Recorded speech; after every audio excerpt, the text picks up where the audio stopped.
Alice 97.3, Sarah Vinnie, Alice's morning show. That's how we start our Thursdays. Our Fridays. Oh my God. Who does that? Who does do? You don't do that. I know. Well, yeah, you do. You always say it's Friday, and Friday's the only day, and all Right. the other days. Why are the would I worst say days. Thursday? Boo. Yeah. That was a question on this week's Bridge the Gap. Who sings this song? Dibs. That would be Rebecca Black, Come on, Dibs. said the other guy. Woo! Woohoo! Friday. What's everyone doing party this and weekend? party. I'm going to go to Pat's birthday party tonight. Oh, I bet Pat. that's Yeah. going to be fun. Pat's a good friend of mine and one of my closest friends who we met through a band that he was in the early days of the Sarah Vinnie show. That's right. Yeah. Yeah, I immediately was attracted to him. Yeah. Oh, he's very attractive at first. And then you meet his wife and you're like, you can hang around, I guess, but the wife is the one, Marianne. I'm sure that's painful as he gets ready to celebrate with you. No, To hear it's that, be fine. I'm friendly with him. Pretty brutal. Pat's ornery. That's a hostile review. Pat He likes is, to be a stirrer. He is a guy who... Happy never birthday, met, Pat. Happy birthday, Pat. I've never met anyone like Pat. Pat is a tough... He's tough. He's got his ideas on things, and he's going to tell you why you're wrong about it. It's weird. Yeah, that sounds very familiar, doesn't it? Huh. Might be why I don't like him. Ah. I love that guy. He's one of my closest friends. I just He is good people. think the world of you, Pat. I think he's 61. Oh, crap. I know. I hope I look that good when I'm 61. I don't look that good at my age. Jeez, he looks great. What are you talking about? What's the Marin water over Half there? the women of all the women looking at you want you. Yeah. Hello. You can't do better than that. 75%. Please, the best baseball player is batting 3-something, and Yeah. you're batting 500? Unreal. Sheesh. Thirst trap. Yeah. I'm excited though. It'll be fun. It's just a little get When together. is this? Tonight. Oh, Yeah. right to it. Yeah. I hate Friday night parties. I would actually rather do something on Friday. Oh, you would? Yeah. I feel like I'm more up for it. And I don't have Sunday hanging over my head. Like I can sleep in tomorrow morning and not, And then I have Saturday night to relax at home. I'm ready to go on Fridays. Or fall asleep on the couch at 8:30. It's one or the other. And by go, I mean stay up till 9. Woohoo! What? Crazy. I know. Well, happy birthday, Pat. I hope it's a great night, and I hope this next year is your best year yet. Yeah. I think it will be his best year yet. Just throw that out there. Just bring Marianne wherever you go. It sounds like and it'll she's be the great, key yeah. to all the doors. Yeah. She is. What are you guys doing this weekend? Anything fun? Oh, besides staying home and I don't know. How's his pain levels? It's better. He's definitely through the worst of it. I took the narcotics away Oh. and counted them just, to be extra safe. I hid them. So it's a slippery slope, they say. And I don't want to be dealing with all that. Oh So my God, right. He gave him his last one yesterday. I should say that your partner in crime, your fiance, Susan, had a surgery on his leg this week and Yep, on Monday. Been recovering. It's been a tough week for our Bob. She had to leave and go see a movie Oh my gosh. for work, It was for work. Yeah, right. I wanted it to be fresh when we talked about it. Well, and it was a fun It was. it was a fun time. I'd been looking forward to it. It didn't disappoint. Yay, I'm so glad. The Bob's Movie Club is up as a podcast on the Sarah and Vinnie Full Show feed and also on our YouTube. Yeah, please subscribe on our YouTube if you would. I don't know why it matters to me so much, but It really does matter to you. it does. It matters to me. I want people to We gotta subscribe. win. Want to be winning. I want to win. Want to beat Mr. Beast. There's no beating Mr. Beast. I don't have time or energy to beat Mr. Beast. Mr. Beast does seem unbeatable. It's just, I don't even know this guy, and he seems unbeatable. I actually, I am going to start with a story about Mr. Beast. It's actually a story about Survivor. Did you bring Mr. Beast up? I did just bring Mr. Beast so up. it's not a coincidence that It's he was not. on top of mind. Okay. Did I? Because I'm like, how in the hell did we get to Mr. Beast? It was a beautiful segue, and you're ruining I it. forget how it went. Why did I bring up You Mr. wanted- Beast? I said I want to beat I want us to beat Mr. Beast. Oh yeah, Maddie Maddie brought it up. Oh. But he also knows that Mr. Beast is coming up. I've been doing We've some been, deep we've been diving. talking about Mr. Okay, Beast all right, in the I other got it. room Well, because I don't understand him. Like it's fine. He's clearly broken the internet and fixed it to his liking. But but I don't really know what the appeal is. And I had heard all this stuff about Mr. Beast, and then you see the guy for the first time, and you go, "That guy."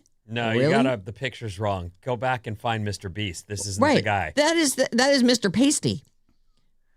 Mr. Wimp? It's not really him, it's his content that people like. Yeah. I understand, but when you keep hearing the word Mr. Beast and you Beast. keep hearing how big he is on Oh. the internet, and then you get the picture of a dork with a goatee. I see. You go, what with fake teeth, a goatee, and that guy? Right. And then it turns out it is that guy. Yeah. Like, he's the guy. If Yep. you're into the internet and YouTube and that lifestyle, he's the top of. Is there anybody bigger? No. They call him is it the YouTube savant? I just The called him internet? that. The internet savant? Oh, you just YouTube. made that up. I made that up. Oh, that was pretty good. Yeah. He like cracked the code. He cracked figured the the code. algorithm out, and he figures it like they changed the algorithm a lot. So a lot of my friends or people that I've worked with on video stuff, they follow him so that they can keep up with like, oh, this has changed, that's going on.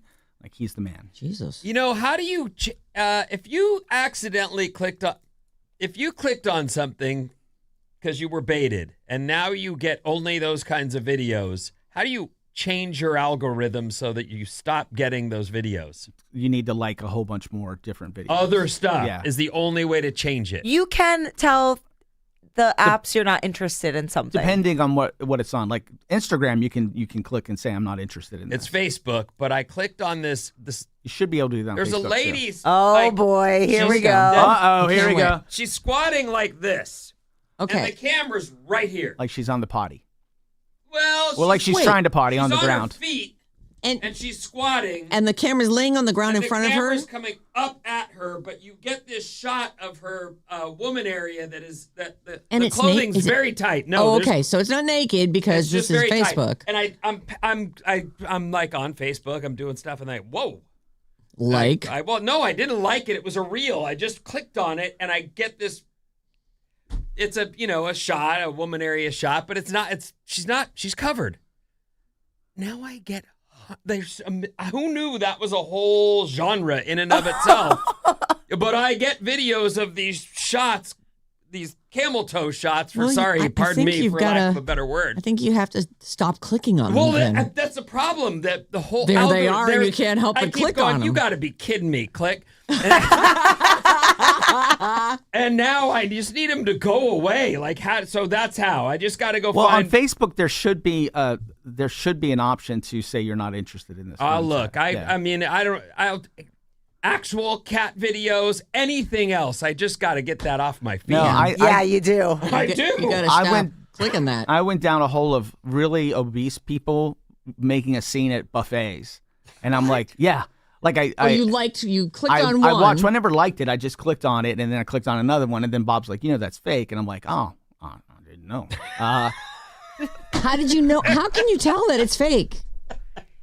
Too over the top from the beginning, the convenience of when the recording started. Oh, But It's a staged bit. yeah, they're just staged. is it staged or is it AI? It's staged.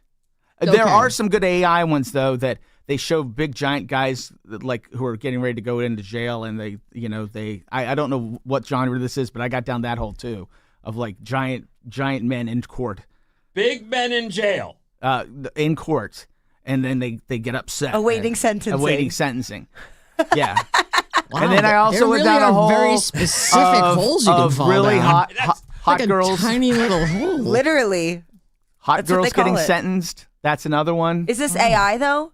Or is it I don't just know. acting? I don't know. Probably. I don't know How why. many could they possibly come up with? Like, how many scenarios could they stage and film? And then I went down the pimple popper. Oh thing, God, and that's that still like shows up on my that's feed why all I the time. never click on any of this stuff. Like at TMZ, will have constant like whose face is this? Whose butt is this? Whose abs are these? If you click on that, that's all you. That's it. That's all you get. So I just stopped clicking. Oh, am I gonna get to see one of these? Look at this. Okay, so she squats. So that I'm not clicking on it because I'm gonna stop this. I have to stop this. You're Look, sharing it, so that's there's even another worse. One, totally different person. It's just people squatting. Here's one. Oh God, she's got a hole. Oh in her, God, I in her clicked on pants. it. Oh, Well, there you go. 100 more videos. well, that was a good one. I mean, there's a big rip in her That's sweatpants. what So I'm now saying, like, who knew there was a genre of reels? it's people. It's women squatting with their knees apart. They are clothed. Tell it you're not interested. Yeah, I'm see not if you can interested. tell I mean, it. I You am, don't. but You I have to. need him You have to get click off. something. You Okay. can't just say I'm not interested. Well, you can say stuff and it will show it to you, but it won't stop showing you I'm things. gonna let you help me with this right after Okay. we go to break. so you don't want to see those anymore. I want to show. Because those, it's every other video that's on his thing. And you should see. Sometimes there's 7 of them in a row, and I'm like, how do I get out of this? well, What just did I do? just pick one and then go on from there. Oh my God. All right, KLLC HD1 San Francisco, Sarah Vinnie, Alice's Morning Show. We're going to talk about Survivor. Who's caught up on Survivor? Mostly. I only could watch half. Okay. I'm not. Okay. I will Oh, this okay, weekend good. though. Honestly, though, that it's an epic episode and it leads me to the Mr. Beast story. So Great. we'll do that right after this. Oh, did I say KLLC HD1 San Francisco? Now I have. All set. See you in a second.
Alice 97.3. Sarah and Vinnie, Alice's Morning Show. Are you going to be sad that you're not getting those videos anymore? Bob fixed it, everyone. You just hold down on the reel, but you got to hold it. If you just touch it, you'll get another video. You got to hold down and then say not interested, right? Yep. I'm fixed. Thanks. It works on TikTok too. I use it there a lot. Oh, so if you just start seeing too much of something, you push and hold on the video until a menu pops up. Yeah, like I'll get a video of a traffic stop, body cam footage. I'm like, okay, I'll watch it. And then at the end, I tell it, not interested. Don't show me that again. Oh. There's no little part of you that's like, I want to miss the squat. No, they're weird. They are weird. Like that is a genre of video that I don't know. I didn't know existed, and I only clicked on. Well, I clicked on it because I'm a man, and I was like, whoa, what's going on there? And then What's going now on there? You know, and so you're done with that. Well, I didn't know that I would suddenly get like all of the crotch shots in the world ever taken. Well, and it's good for you on your phone that I'm sure you hand to your daughters once in a while. Often, and that is part that. of the issue that I don't need my Facebook, which is supposed to be, I think, the most benign of all of the social medias. Just your friends and the things you're interested in. And I have found myself in camel toe hell or heaven. Well, you're whatever. out now. I am out. We'll You're see. out. I hope. Oh, yeah. You're good. Why are you making that face? Just because I was thinking about the videos. I know. They're weird, aren't they? Yes. It's a weird thing that there's a world of people. People who want to watch ladies squatting What's down. Mr. Beast doing? Let me get to this other stuff and I'll tell you. This part of the show is brought to you by Creative Energy. They're a longtime sponsor of the Sarah and Vinnie show. And I love my hot tub. We were just in it last night talking about how it's been a year. It's like our year anniversary with it. It's so great. It's so relaxing. April is spring savings month at Creative Energy. They've got an endless pool sale going on now through the 14th. But they have some other stuff coming up this month. Like, make sure you get in there. Now's the time. Get it done. Stop by Creative Energy and upgrade your home today. You're going to love it. You will love it. You can call or text us 800-400-3697 and email us anytime at sarahandvinny@odyssey.com. We have another email, and we're going to be reading a selection of those in about an hour. We've got Bad Advice coming up at 7 o'clock.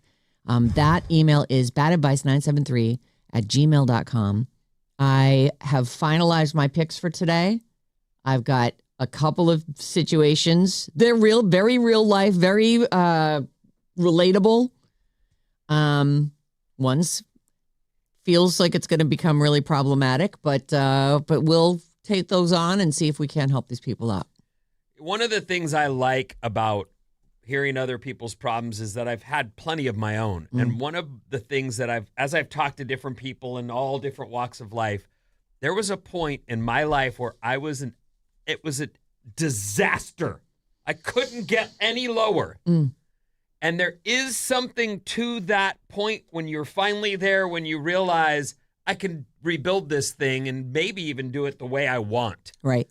Be more deliberate, make more choices. Sometimes a lot of the choices we make, like let's say a career choice, each thing, the deeper you get into it, you're just compounding a problem that has, and that you started yourself. You always get a reset. And so while it's terrible to have blowed up your life like that, to have hit rock bottom, there is a reality as you rebuild it where you can say, I can't have that kind of person in my life, or I don't want to do these type. So, nice. You can fix this. It's like redemption. You can fix it. Yeah. And I believe in that. So I enjoy this. I think that it's a great opportunity, even for listeners to just go, oh, right. I relate to that. Like you said, some of these are pretty universal. Yeah, they're definitely, one of them is a problem. It doesn't matter. 7 o'clock. In an hour, we'll do these. It's a tease. It's supposed to just be a tease, Things don't always work out that way. I am going to start with the Survivor story. So last night's Survivor, Wednesday night's Survivor, I watch it on Thursdays. And by the way, I believe it's a 2-hour episode this week. It's really long. It's really long. So Jeff stages this whole thing like this is going to be epic. It's going to be remembered forever. We're calling it the Blood Moon episode. And we're gonna evict 3 people. 3 people are gonna get voted off the island, and they've merged them already, right? So there's a 17-person merge. That's what I got confused about. I got confused about a lot of things. So this merge, it seems like they're still split up, though. So they are sort of. It's the most people. A lot of times, I think they usually start this the whole show with 16 or 18 people. Like they're not, I think it's like 3 teams of 6 usually, or maybe 2 teams of 8 or. If that was a trivia question, I'd get it wrong. Why? What did you think they would start with? I'm saying I have never once thought about the number of people they begin with each season. I think they started with 23 or 24 24. this season. And last season they started with 18. I think they usually start with 3 teams of 6. Okay. They whittle it down. And then a lot of times once a few people are gone, they whittle it down and make 2 teams. They redistribute everybody. Mm-hmm. And this time they took it down to 17 people. So there were 3 tribes, but I think there were like 8 people on each tribe. And they did mix them up once. They did. I don't like when everybody drop your buffs, we're switching tribes, because I feel like that can be such incredibly bad luck for somebody who's playing an excellent game. And if they find themselves on the bottom of a tribe, it's like, well, that's it for that person, even though they had done some legwork and worked. I get it. It's a game, and I'm not going to, write a letter of anger. I do think, though, that it's all random. I don't think they're actually doing it to, torpedo 1 or 2 people. Oh, no, I agree. But I think in the end, you roll with it. Survivor. Yeah. Well, that's your only choice. And that, I feel like for the people who can survive stuff like that, it shows it's something that they can point to on their resume at the end, right? Absolutely. And that they were able to fit themselves into this new situation and navigate their way through it. So they take the whole thing down to 17 people. And then 2 of the people get to leave for the night. So now we're at... Explain that as well. All right. So they said there's something hidden. A boat shows up and delivers a note that says, there is an advantage hidden in the jungle. Go. Whoever gets it first gets this advantage. So in the end, Ozzy finds it's the same thing they always hide, the little burlap wrapping. And good for Ozzy, though. So he finds it and he gets to pick one person. This is a spoiler alert, right? We should say. Not really. I'm not going to say who got kicked off because Okay. I think I'm the only one who saw. And honestly, there were so many people kicked off, I can't even remember all of them. So he gets Rizzo. He decides, I'm going to take Rizzo. Sari loves Rizzo. He's got a whole thing going on with her. And they go off to Exile Island. So they're, there's some trepidation. You're not going to see all the So when you go to Exile machinations. Island, you don't have anything, right? You have nothing. You just spend the night there. And how you're much of alone. the show do you miss? Like they obviously missed A the day. challenge. They missed the challenge. They missed the tribal council. Oh. They miss all of the machinations of the game. You're out of the game for a day. You can't don't know get what voted off, happened. though, if you you're on can't the- get voted Oh, off. So okay, that that's- is the advantage right. that they got, because they then took the remaining 15 people, randomly split them into 3 tribes of 5, and put them into one of those endurance challenges where the thing you're standing on gets smaller and smaller. And, it hurts their feet. Oh, it just looks so painful. So they each become these sort of like mini subsets, little sub-tribes, and each set of 5 goes to tribal council and votes someone out. So it's not people that they're aligned with. They might find themselves at the bottom, whatever it is. So that was the deal for last night or for Wednesday night. And 3 people went home, and I'm not going to miss any of them, I don't think. It'll be fine. That's good. Yeah. I definitely am loving watching the more legacy players, and I don't want any of them to go home because I want to learn about their game style. Actually, I take it back. One person, a local from here, went home. Somebody who I just love her little face, Camilla. Spoiler alert. Oh, So- come on. There it is. Just Damn. one little spoiler. You know what? And I want to say something about it because who knows? Maybe she listens. She's from here. So, maybe she's got friends that listen or whatever. I really feel like she's really smart and she has such a good vibe. And I was really sorry to see that happen. Yeah, that's disappointing. I was excited to get to know her better because she made the decision between Rizzo and Charlie last week. Yeah. Yeah. So I've been watching and I don't understand. There are so many idols. Like, what is a shot in the dark? What is this little dice thing that they have? What does the boomerang thing do? The shot in the dark seems kind of useless. What is that? The shot in the dark is a 1 in 6 chance of becoming immune. That you give up your vote, and you play your shot in the dark. It's exactly that. It's a very slim chance that you can be saved. I think one time we did see someone become safe and survive a vote.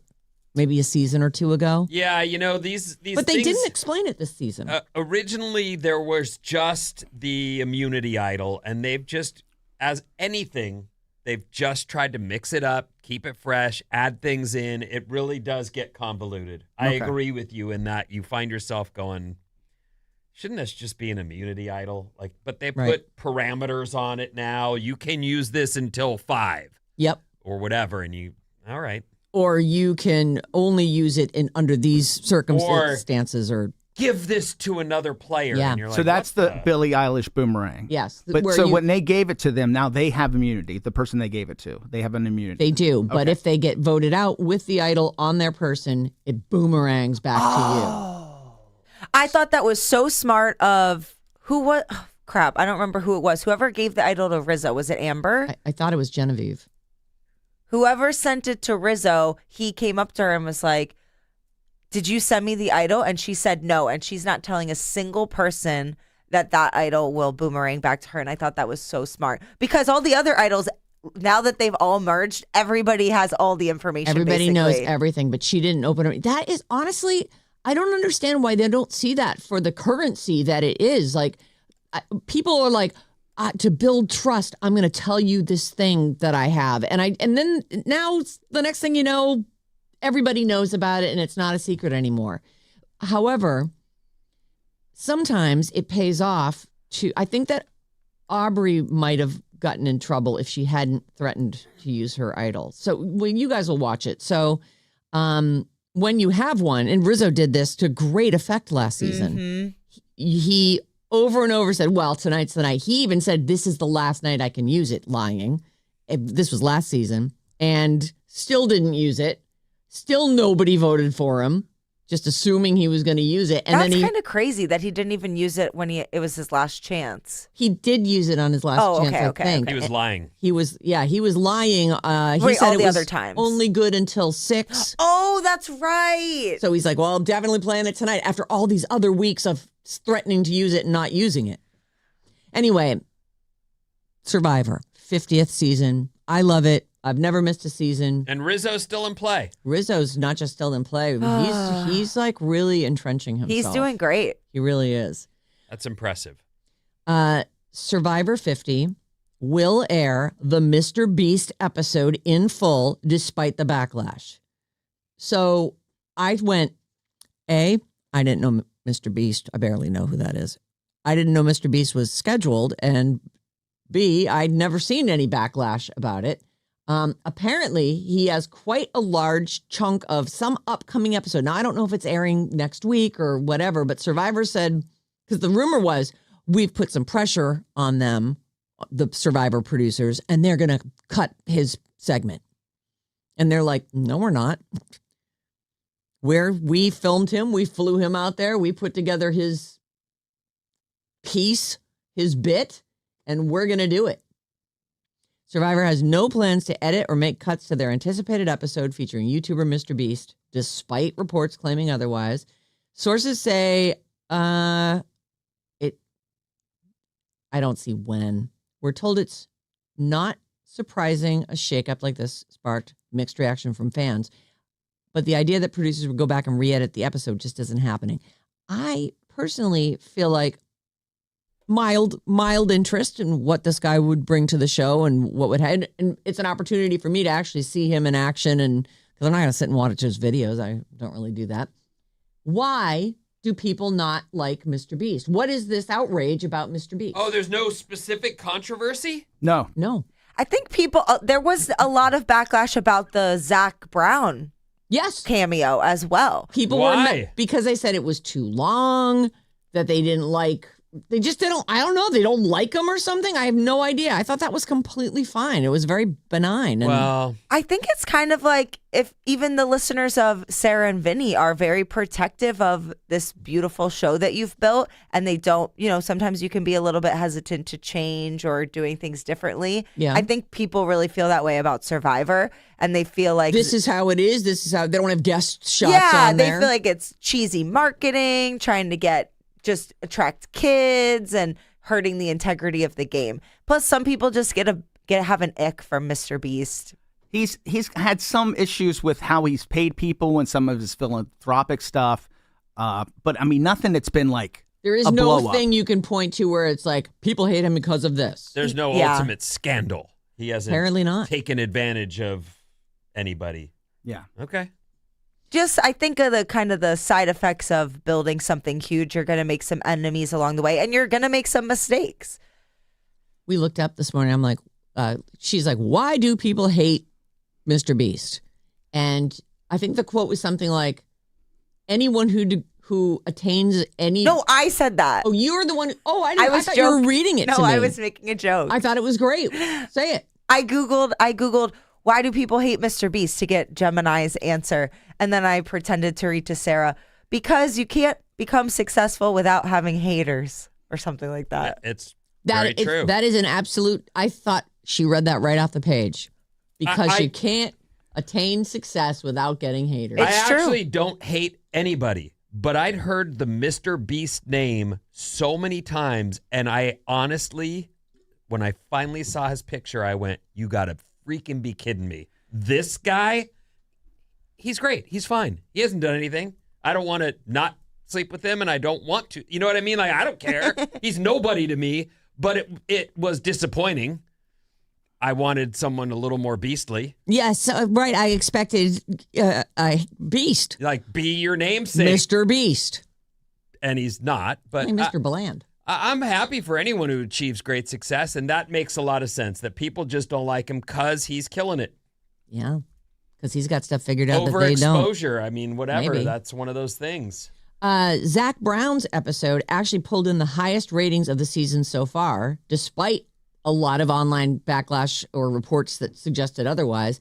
The bottom line is Mr. Beast isn't going anywhere. I don't have the date of the show that he's going to be on, but just know that that is coming. I had no idea that was even happening.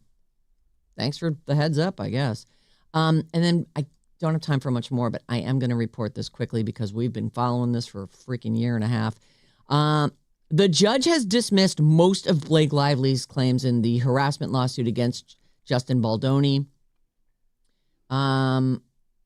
He left in place 3 claims against Baldoni, and they are breach of contract, retaliation, and aiding and abetting in retaliation. Basically, most of the claims of sexual harassment are out. In fact, so the guy threw out 10 of 13 allegations, including harassment and defamation. So it's breach of contract and retaliation are the main things here. So what happens now? I don't know. Now he threw out those, and that part of the lawsuit goes forward. The breach of contract stuff. I don't know how to talk about this. I'm not trying to say that if she was wronged in some way, then she most definitely should have. Yes, she should have her day. A way to get justice. But it feels very much like she torpedoed her whole life in this process. Her and Taylor Swift are no longer friends. She's who wants to hire Blake Lively to do something? Her PR is right. in Terrible. the garbage. And she was, we assume through having read all of this stuff, if you're just tuning into this story, this has been ongoing for year and a half, I think. I don't know. And they were in a successful movie together. It was actually like a $300 million movie. The movie was a smash hit. And it was good. I liked it. And the story or the rumors and some of the bubble is that she was trying to wrestle the franchise away from this dude. Whether or not he did do what she's saying, we don't know. No one knows. Right. It's between him and her. And I wonder if that's part of why that whole part of it got thrown out. It wasn't enough. She couldn't bring specific enough evidence to the table to show that there was a case. Anyway, the trial is going on. The lawsuit continues, but most of it's been rejected. More than halved. It's really only breach of contract and retaliatory stuff. So there you go. You're basically up to date. If I get more info on that, I'm sure I'll bring it right to you. I'll run right back here and tell you. What's coming up in the news, Vin? Stay tuned for science. I love science.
Alice 97.3, Sarah Vinnie, Alice's morning show. Check out the Alice 973 Instagram for video reels and pics from the Sarah Vinnie morning show daily. Bob's got something on the bubble today.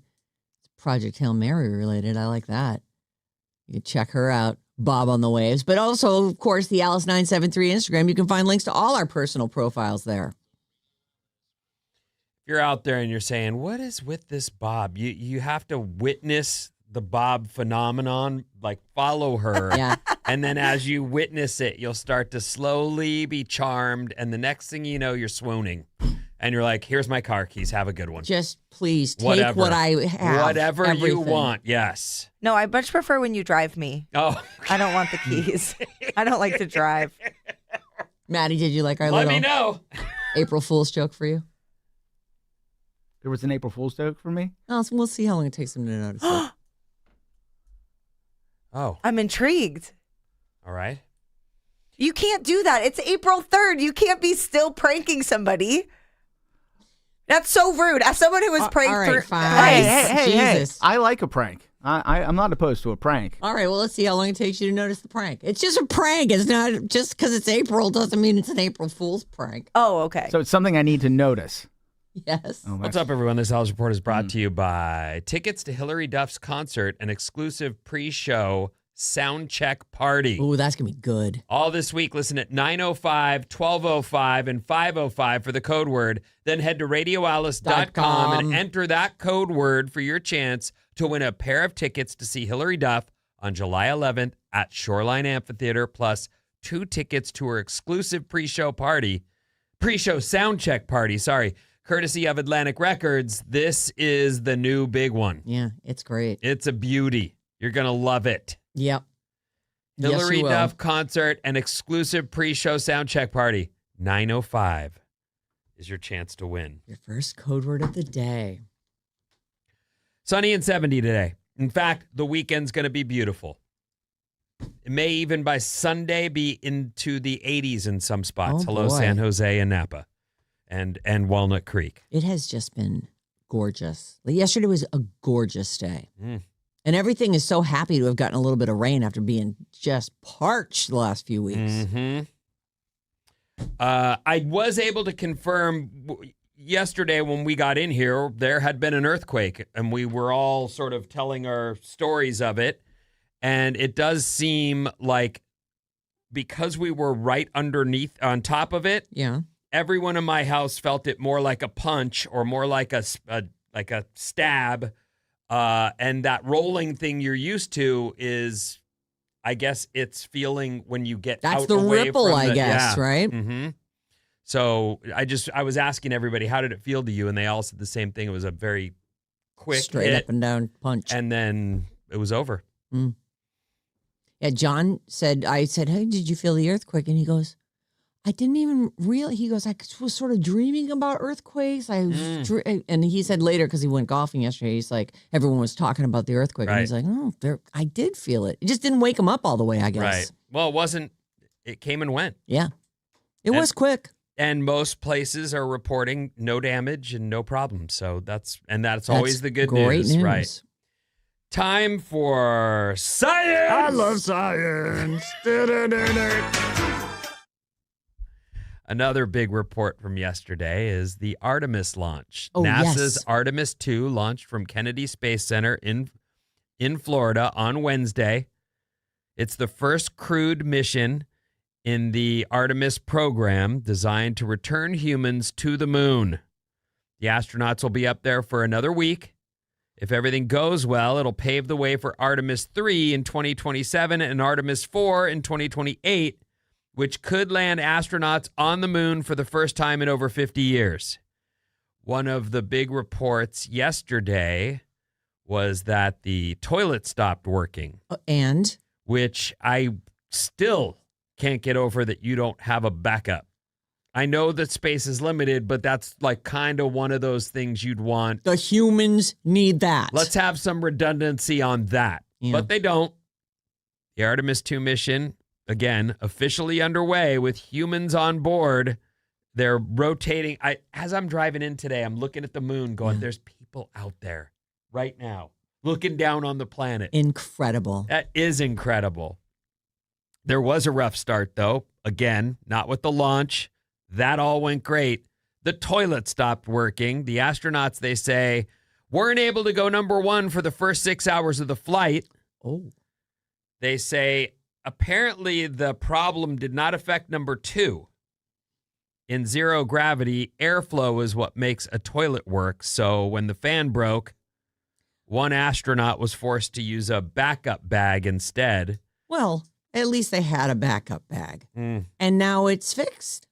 I don't know. I'm going to look maybe later today because I am curious. I wasn't. Why number two is fine. Can't you just use that for number one? Okay, wouldn't that be like what's different about? Well, the liquid versus solid. You're saying it can just, is it like a grabber or something? I don't know. I'm going to look this up because on top of just wondering why you don't have any redundancy in the toilet with people who, and I imagine you geared up, you put your one-piece suit on, you got through all the checks, and it's that thing where you're going, like you're flying. They're flying.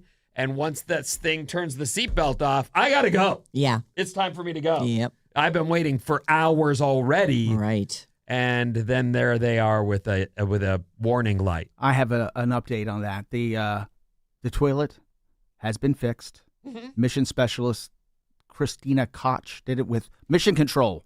Oh. It's called the Lunar Loo, by the way. The Lunar Loo. Yeah. Like it. Because there's 3 men and a woman on this flight. I mean no disrespect when I say lady. I know we've had people write and go.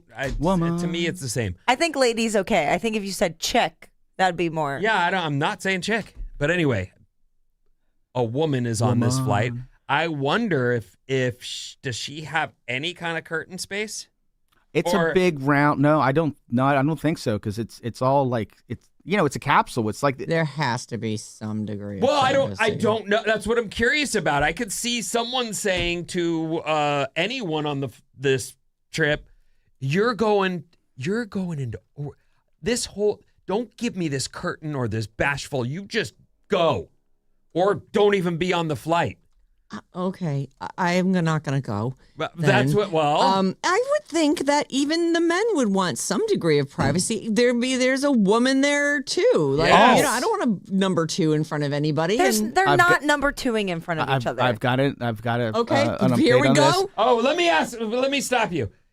Does it count? You know how kids will just do this. Cover their eyes. Are you okay going if you just cover your face and then no one can see you? Oh, so you cover your face. You cover your face and then yes, that is perfect curtaining. That is, everyone knows, out of sight, not there anymore. Speaking of object permanence, out of sight, I realize what my prank was. You put the mic back in front of Vinny's face. Yeah, thanks. Wow, good one, guys. He walked in and fixed it, and then we were like, oh, put it back. Okay, so Artemis has a private bathroom. Oh, good. It features a dedicated enclosed space for toilet, which is built into the floor and equipped with a privacy door curtain. The Apollo capsules did not have that, but that was all dudes. So it was all dudes, Well, anyway. Or men. After 6 hours of troubleshooting, the astronauts were able to repair it, and NASA has confirmed the toilet on Artemis 2 is good for use or good to go. Got it. Let's go. Oh, that's getting crazy on Survivor. They got to stop with that. What? Let's go. Oh, that's just a trend that is. Yeah. I don't even notice it any. I didn't notice that was happening last night. It's on the list with literally and whatever else. They did an Applebee's challenge on there last night. That was hilarious. I don't know. You probably did not see this, but a few seasons ago, they did an Applebee's challenge, and this lady did not win it and was not chosen to go on it, and she lost her ever-loving mind. And if I had been standing there, I would have yelled, "I'm pissed." Like, someone might have, and they may have gotten rid of it. Maybe they got rid of it. They're like, we don't want no trouble with that lady. Because that makes perfect sense. As soon as I heard Applebee's, I would have gone, I'm pissed. This lady, you find that. Find Yeah, I've lady. got it. Oh, great. Let's hear that. She hold on a lost her. Does she swear? If she did, Yeah, I'm sure I it's could bleeped. have aired it. yeah. I'm sure it's bleeped. Yeah, hold on a second. He's listening to it. Okay, maybe we'll revisit that. All right. sorry. Researchers, now this next one I'm going to do because every now and then I'll mention something and Sarah will pull out a word or some strange understanding and you go, what in the heck are you doing when you get home? So let's do this. Okay. Researchers are pretty sure they found a portal to the fifth dimension. Oh, what's the fifth dimension? Isn't it? Oh, wait. What is the fifth dimension? Because There- fourth is time, Yeah. right? They're thinking it could explain how dark matter functions. How a new- these? No, I will not have any insights onto this. Oh, okay. A new theoretical model suggests certain particles could act like dark matter if they interact through an extra dimension. Any understanding? No. None whatsoever? Zero. Okay. Well, I can't help you either. Although I did look up dark matter, and they say dark matter is invisible, undetected substance constituting roughly 85% of all matter in the universe. Yeah, you hear about dark matter, but no one can really explain Okay. what it is. I think it's space. I'm gonna go space. Is it the stuff in between stars, or is that different? Yes, I don't know. I think that I is was it. expecting just to offering I an don't know. opportunity for Sarah to come in and flex. Thank you. I cannot flex. All right. I have found myself extremely weak in this situation. How about a fast fact? I love fast facts, and you know it. I've never heard this one, Okay. and I think it's super cool. Here we go. Star Wars droid R2-D2's name came from sound editor Walter Murch during the post-production of George Lucas's 1973 movie American Graffiti, where Murch asked for Reel 2 Dialogue Track 2 as R2-D2. Oh. Reel 2 Dialogue Track 2, he asked for R2-D2, and Lucas was in the room working on his script for his upcoming movie, Star Wars. Wow. Oh my God. He heard the request that the editor on American Graffiti had made and asked Murch, what is this R2-D2 you speak of? And he said, doesn't matter. It's a great name. And R2-D2 was born. R2-D2. George Lucas just heard that I love it. in the course of a day while writing this multi-billion-dollar, the first movie in a multi-billion-dollar franchise. The beginning of it all. R2-D2 is born out of the editing room, post-production room for American Graffiti. I have such warm feelings about R2-D2 and C-3PO. Like they are just, it's what I want my droids to look like when we finally get them, you know. Take heed, Elon. That's what I'd like the droids to look like. I mean, C-3PO, I just look, I love him. I just don't understand human behavior. Oh, yeah. I'm fluent in 8 million forms of communication. Oh my God, I love you. He's so cute. He is so cute. Oh, R2, he's like a dog that's helpful. I mean, you can't, it's hard to imitate him because he just whistles and beeps. He's R2-D2. really not built for the amount of travel he's made Yeah. in the course of these movies. They keep coming up with sand and all this stuff. It's and you're real. like, Yes, "Oh, what?" that's hard for him. Yeah, and was he falls spit over out sometimes. of a Right? swamp and Dagobah. That's right. Well, we've peaked, everyone. Have we? Yeah, gas prices are sky high, Let's hope we've peaked. Jesus. and soon you'll be making payments. Well, we already do. I guess if we use credit cards, we're making payments. But a gas station in California is making the news for charging $9.99 a gallon for premium. Oh my Oh. God. Highway robbery. Which highway is that on? Gotta The be owner, LA. I'll tell you in a second. The owner says it would be more if there was more space on the digits there on the pump. They'd charge more. And It's they like say Y2K for gas. regular isn't much better. It's $9.39 and then it goes up from there to $9.99 and it would be more, but there's no space for another digit. Oh my God. So this does sound strange, like who the hell, where in the and I'll mention this as I get to the conclusion. I drive down the coast often going home, and there is one gas station out there. I'm an electric, so I don't even think about it. But I don't know what they charge. I'll look today when I go by. You must have stopped there plenty of times I'm before sure you were I electric. have, yes, in the past. But that is what we're talking about. This is in Big Sur. Oh, boy. It's the one gas station on the coast that people can go to. It's a bee getting deliveries, so it's a whole thing for them. They say it does sound like fake news, but this station is in Big Sur, in a remote area along the coast. There isn't room for much along the roads in the area, and the station itself doesn't have electricity. It's run on their own generators. So while you might be saying they're gouging people, what they're saying is it's a lot. We already are very provide you expensive gas. gas. Oh, my God.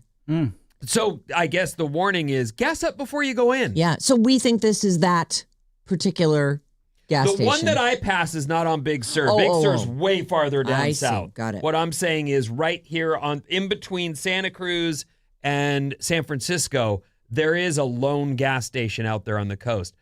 I believe it's easier for them to get to that one. Right. Big Sur is tough, It is. but that's also what makes it a jewel.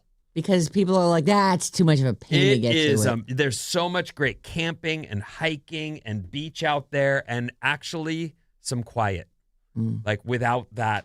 Except for the generator running at the one there's gas station. Some things. Isn't that where Sean Parker threw his wedding and he got in trouble because they trampled everything out there? Yes, that sounds Isn't right. that? I think you told us that story, but It I'm was working there. off memory. Was it Carmel? Oh, For some maybe. reason that occurs to me, but maybe it was Big Sur. Like maybe it was. Big Sur's beautiful, but it is. They've had hill slides that have just shut the freeway down or the roadway down. Highway 1 Nope, is can't get closed. there anymore. Done. So there's a lot of problems. It was in Big Sur. It was, Yeah. wasn't it? I thought so. Does it say what the resort was? Because it wasn't at the Post Ranch, was it? It was in the Redwoods, so I think it was yeah. Oh, was it? I feel it's okay. See if you can look that up and. Oh, is that it? Oh wow, they just It's really well attended. It's there's a lot of people, And it's beautiful. and they looks like they've cleared the shrubbery in this redwood forest. The redwoods in order to, almost form like a cathedral, though. Look at the They are like that, aren't they? They're so beautiful. Mhm. That is actually incredible. Well, he's got the money to pay the fine, doesn't he? Yes, he does. Congratulations. Our text number is 800-400-3697, and Maddie reads those to you. I've got a text, and then I've got a little audio to play for you that you asked for earlier. All The right. text is from the 707. When Survivor trotted out the Applebee's spread, so annoying, too much product placement, keep it pure, just like Bob said. It was a long ad. He described every meal that was available to Well, them. we are very familiar with what Ads can do. And I think they were going for a moment like this, where...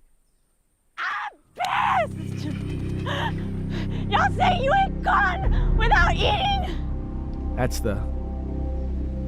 If you didn't This is see Liz, I think. Yeah, if you didn't see the I episode, see you eat every day. Love the music.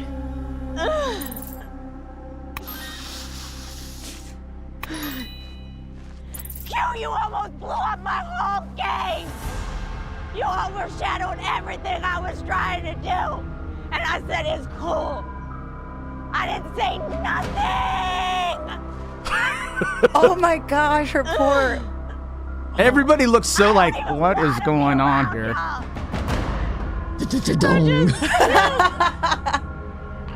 You blew up my whole freaking spot.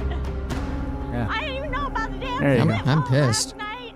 That's the first thing I thought of. I wanted to yell it. I might be misremembering, but when they showed this episode, they're not showing her. You just hear the weird howl from out of nowhere. And then they show her. And they cut to her. And then you see the ramp. But when you first hear it, everyone looks around like, what was that? And it's her melting down Yes. on TV. Mm-hmm. That's And- exactly why I would never go on Survivor. I can't go without food. You wouldn't do that. I would. I get This hangry. lady was delusional from go. She had a lot going on. She was like, had this weird. I'm rich. I have so yes. many businesses. I don't even need the money. I'm just here to beat you all.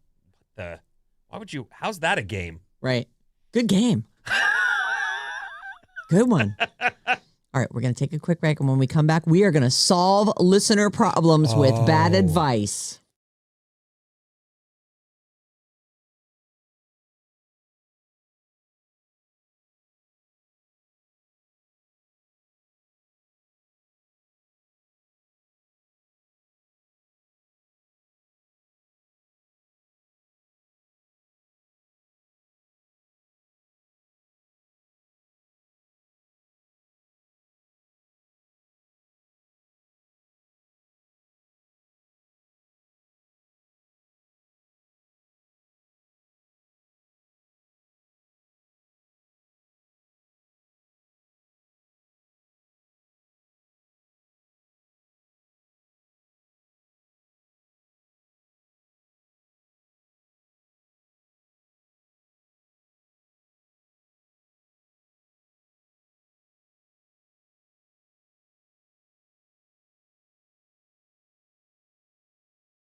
to give. La la la la la.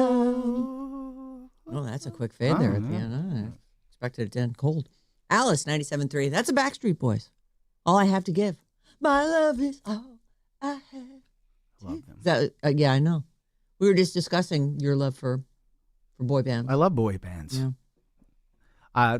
Did you see the Backstreet Boy that got, in the beach thing? No. One of the Backstreet Boys had a little incident on the beach, and the police were like, "Oh yeah, we know who you are. We love Bye Bye Bye." And he's like, "No, that's the wrong band." He should have said, "Yes, that's my best song, and I wrote that for you." Did he get arrested or something? No, but there was claims that he said something derogatory, the F word instead of, but he actually called the guy gay a couple times, and it was a weird little incident. When did this happen? Just happened. Oh, a couple days ago. Oh, sorry. All right. Hi, it's the Sarah Vinnie Show, and it's Friday. Thank you for being here. The moon is setting right now, or it was a minute ago. Maybe it's already gone. I don't know. Who's ready for the weekend? So ready. I am ready too. Yeah. Especially with our sponsor, Creative Energy, hanging out in my backyard. Do love my hot tub. April is spring savings month at Creative Energy. Don't miss the endless pool sale, which is running through the 14th. Stop by Creative Energy and upgrade your home today. You can also visit them at creativeenergy.com. They have several locations around the Bay Area. You will love it.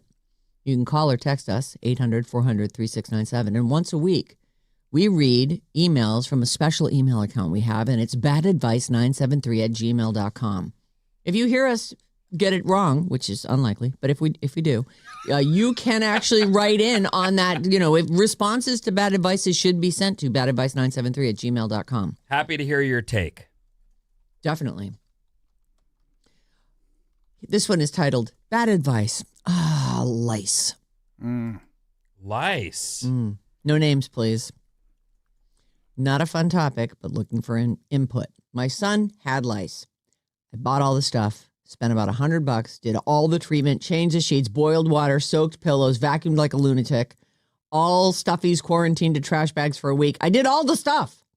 Did everything for me and my son. I don't think I had it, but I tried to be as thorough as possible. 2 months later, the damn lice are back. I just combed 3 out of his hair. Emoji. And now my head feels itchy. He has his first communion in a month. Do I just say, screw it for a month, check him and live with this BS for a month and then shave his head after his first communion? Or do I pay the $250 and get the professional lice treatment for him now? I'm getting the professional treatment for me because I'm not shaving my head, but I don't have $500 to do both of us. What does that mean? Is there a place you go and you pay $250 and they nitpick you? There's a location in my town in Scotts Valley called Knitless Noggins. Oh. Ding, ding, shame. And it's where you take your kid that has lice and they will... Hair by hair. They have these combs, they have these kits they'll sell you. So it sounds like she's already gone the kit route and she needs the next level treatment. I feel like... The kit being something that this is how you clean your house. These are the things you need to put your... And there's these combs that you use to comb through the hair. They're they're like this. Instead of having all this space like a comb would, they're more like this. And you have to use pull them the hairs through. Right. So we didn't go through this, but our neighbor worked there. And so she spent her time helping the kids of Scotts Valley get... That's a dicey place their to lice work. removed. I'd be like, I'm going to be wearing, an environment suit. And I'm sure they did. I'm sure they put stuff on so Right. they didn't have to deal with coming home with that. But Right. it is, this one's tough. But I would shave that young man's head. There is nothing wrong with his head being shaved. If anything, it's good for him to realize I'm still a person, even though I don't have a hairdo. Right. And it's good for his confidence that he can walk into a room and not be all, I really can't face the world without bangs. He can. Yeah. He's going to be fine, and those photos will be him. It'll just be his face and not a hairdo with whatever problems might be hiding underneath And in there. the back of the photo, you could write, we shaved his head because he had lice. And then Done. you'll always remember what fun it was. So she says, She doesn't have $500 to do both of them. His issue can be resolved with a $30 haircut, which, by the way, that is free. You have Clippers. a razor. Yeah. Clip it off and then shave the rest of the way. Or not. Or just leave a fringe. I mean, can't you? That'd be a lot easier to get the nits out of an inch of hair. That's embarrassing for the kid, though. He's going to walk around with a bald head, everybody asking him why. And he might have a bad head. You have a good head to be bald. Some people have, like me, if I was bald, it would look ridiculous. You don't know that because you don't shave your You head. never shaved your head. If you shave your head, you'd find out, oh, everybody's got the same head. It's fine. There are people with weird heads. It's fine. He's just- going to be fine. And he's a young man. I'm telling you, set him. There are chains people put on themselves. They walk around with this idea that if I didn't have my hairdo, or what if I didn't have a polo shirt, like the people would go crazy. Oh my God, you're not dressing in the finest of. He's a little boy. Communion is what? I believe it's 5. 12. Oh, Yeah. no. Confirmation is 12, 13. Confirmation. Oh, okay. 13. Communion's like even younger 5 years then. old, Yes. maybe 6 years old. Shave that young boy's head. Go get your treatment Yeah. done, and you can both go to this nice day at church, feeling confident that you're not spreading lice Right. to the congregation. Please, yeah. And that's really the Why are key. you? What? Go ahead. It's just gross. No, go ahead. You know, it is gross, but it isn't life-threatening. She says, am I a bad mom for just letting the lice on my son's head roll for a month? Yeah, you know don't what? do that. Yeah, don't do Because that. then other kids will get lice. I don't and think that's an option. Exactly Yeah. right. He's the spreader. That is the worst thing you could do. I And feel then- so hypocritical because I had lice when I was in 2nd grade, and I had long blonde hair down to my butt, and I refused to cut it. And so my mom it was torture. I missed multiple days of school because we were trying to get them out. But yet my advice is just shave his head. I agree with you. Having the pictures, it'll be kind of a funny story. Like, oh yeah, he was bald because he had Because he had lice. head lice. You know, As a boy, I have a memory, Mm. and I would hate for this to be how you judge me because I was in 2nd grade or something like that. But I remember there was a little girl, like, lice is a thing in elementary school. It just is. I didn't know that, though. I was Yeah. in 2nd grade. I'm just me the whole time. And there was this little girl that got lice, and I said goodbye forever right then. And it's so horrible when I look back. I didn't say goodbye forever, but I just was like, well, I'll just stay away from that person forevermore. And I did. And I look back and I think, Jesus, what a D. But I didn't know. Well, no, we Right. thought they were like cooties. Yeah, you know? everybody, Yes, cooties, like, I bugs. really You got did bugs. overreact. Yeah. No one talked me through it and said, listen, she's still a person. She'll get some medicine. She'll be fine. I just went, well, I guess I avoid that person forever. Right. And I did. Well, I think that it's important to tell your kids how it's transmitted. And I mean, it is easy if in this world where we're not even supposed to touch each other anymore, there's no hugging in kindergarten what? Oh, there's hugging. Well, maybe at your school, but our school, there was, no one was supposed to touch anybody. I got a few texts on this. 650. Maybe because of the lice. Maybe this will help. Best treatment for lice is to smother the head with Cetaphil cleanser. Put on a shower cap or wrap it in plastic. Leave it there for 48 hours. It smothers the little mothers. Melissa in Menlo Park. Even the nits? She seems to think so. I think you can drown them, maybe. I don't know. Well, the nits are eggs, right? Right. So there's the actual things that are itching you, and then there's the eggs that are laid on the hair shafts. Right. I think you're right. Maybe the only way to get those out is physically to get them out. Yeah, I don't really know. I forget. 310. Give the kid the Peaky Blinders haircut. That's why they had them back then, due to lice. So I guess that was like shaved all the way on the side and a little bit left on top. Oh, so, like a crew cut. kind of, Oh. yeah. Oh. Okay, here's it's way too much thought process. 707 says, no, you can't get a haircut with lice. You can do it yourself, but go to a salon or shop.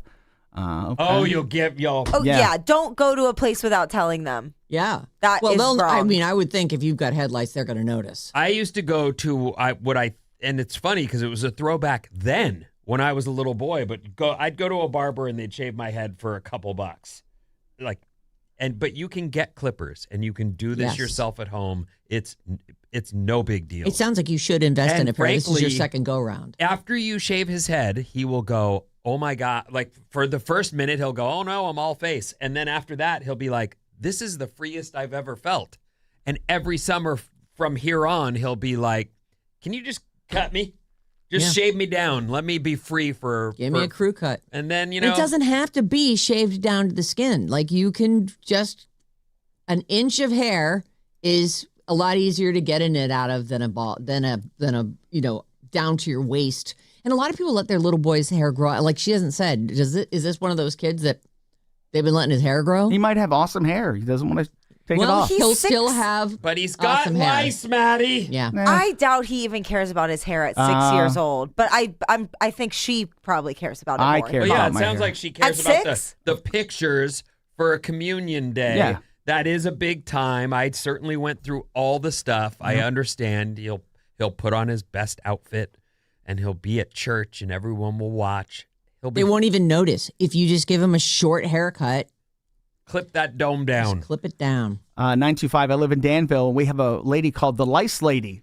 She'll come to your house and do it for you. So look up these. Look up these. There's people. There's one near you in Marin and Mill Valley, evidently. It's in the Safeway Shopping Center. So there let me are see. people to do this all over the Bay Area. Well, it sounds like she's got someone who can do it. It's just $250, and she doesn't have the money for both of them. I mean, isn't that that's how That's you what she read says. it. Do I pay the $250 and get the professional lice treatment for him now? I'm getting it for me, which sounds like not in home. Like I would think that. And she said, "Gross. Please judge. I mean, discuss." I think you pay the money and get it done right. Oh, yeah. Knitless Noggins is a chain. They're all over. They're San Jose, Los Gatos, Las Gatos, Watsonville. So they're all over. But either way, they're going to charge you. If you don't have the dough, shave that boy's head. Yeah, just take it down. He'll thank you for wash it. everything. He'll be free forever from this idea that he needs to have a hairdo. And then tell him, don't touch heads with anyone. Don't share clothes with anyone. Don't lean in. Just stand statue still and say, "Stay away from me." Like that. It works. Okay, right. next story. Next bad advice. Dear Sarah, Vinnie, Maddie, and Bob, a great addition to the show. Yeah, she is. Thanks, Mom. Oh, is this from your mom? Has she been dating online? I mean, probably. Oh. She's single. Why not? I know. And she's so cute. I wonder if when Janet gets to town, she'll start on, dating around locally. I think so. She's had trouble finding her tribe, as she calls it, Oh. in where she lives in the Philadelphia suburbs. So I'm excited for her to come. But anyway, I don't think this is really her. Okay. No, it's probably not. But you are a great addition to the show. Here we go. Thanks. After a couple of years of depressing online dating, I met a great guy on Tinder of all places, and we've been together since just after Thanksgiving last year. When we had the conversation and he officially became my boyfriend on Valentine's Day, so romantic, he asked that we start sharing locations on our phone. That is too. What is he doing? Yeah. What is he doing? Well, he's stalking her. Wait, how long were they dating when he asked to do it?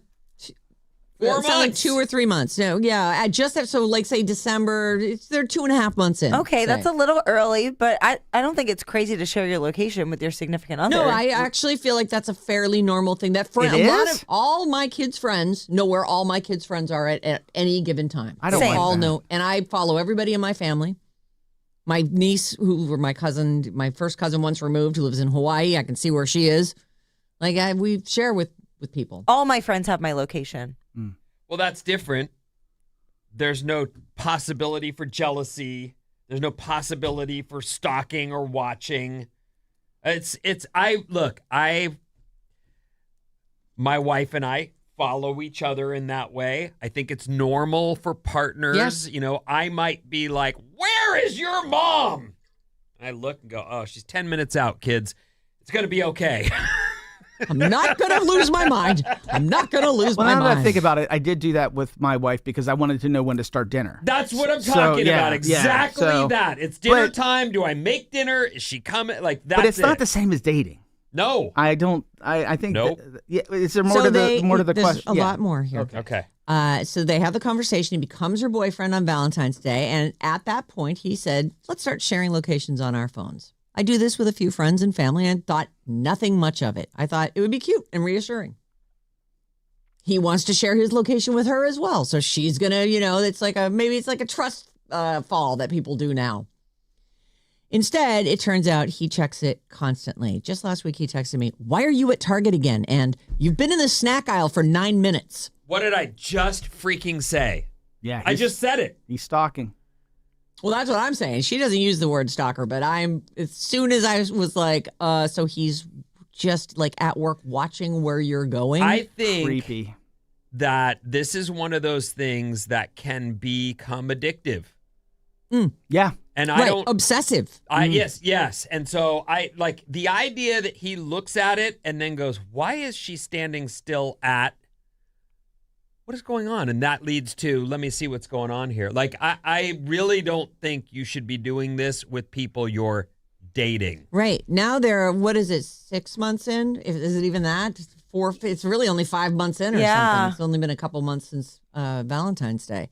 And he's like, it's a problem. And it's a weird ask that early on, in my opinion. I would never go there with someone I'm newly dating.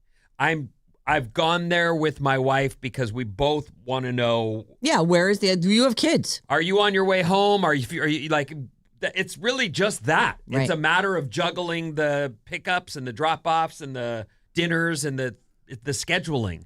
But it's not about where is she on a Friday night. Like, if she wants to go out with her friends, I want her to, and I don't want to know. Have a ball. 707, one word, control. Yeah.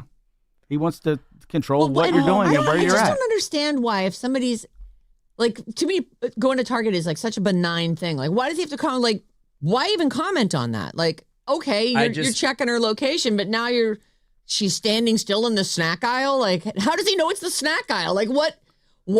I think this becomes a really slippery slope for someone with maybe possibly some mental health problems. I'm not saying he's crazy, or maybe we don't use that word anymore.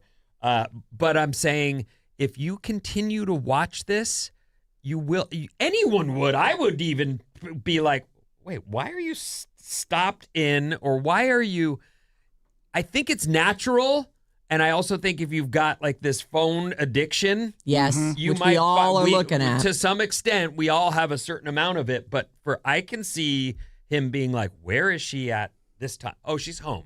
Okay, where acceptable." Well, I think it becomes like a real mental health problem for someone who may be inclined toward that, entirely sturdy on their own. Is there more to this? A little bit, but not much. She's basically saying, I have this weird feeling like I'm living under surveillance. Am I overreacting, or is this the beginning of a very weird Big Brother situation? I love you guys. Can't wait to hear Vinnie tell me to punt, although I definitely don't want to be on the dating apps anymore. It's so exhausting. Help me fix it. Yeah, like, what does she do is the question. Because if she's honest and is like, hey, I'm fine with us sharing locations, but you're being a little over the top with it, then he's just going to be secretive about, if he is really being controlling, he's going to be secretive about stalking her.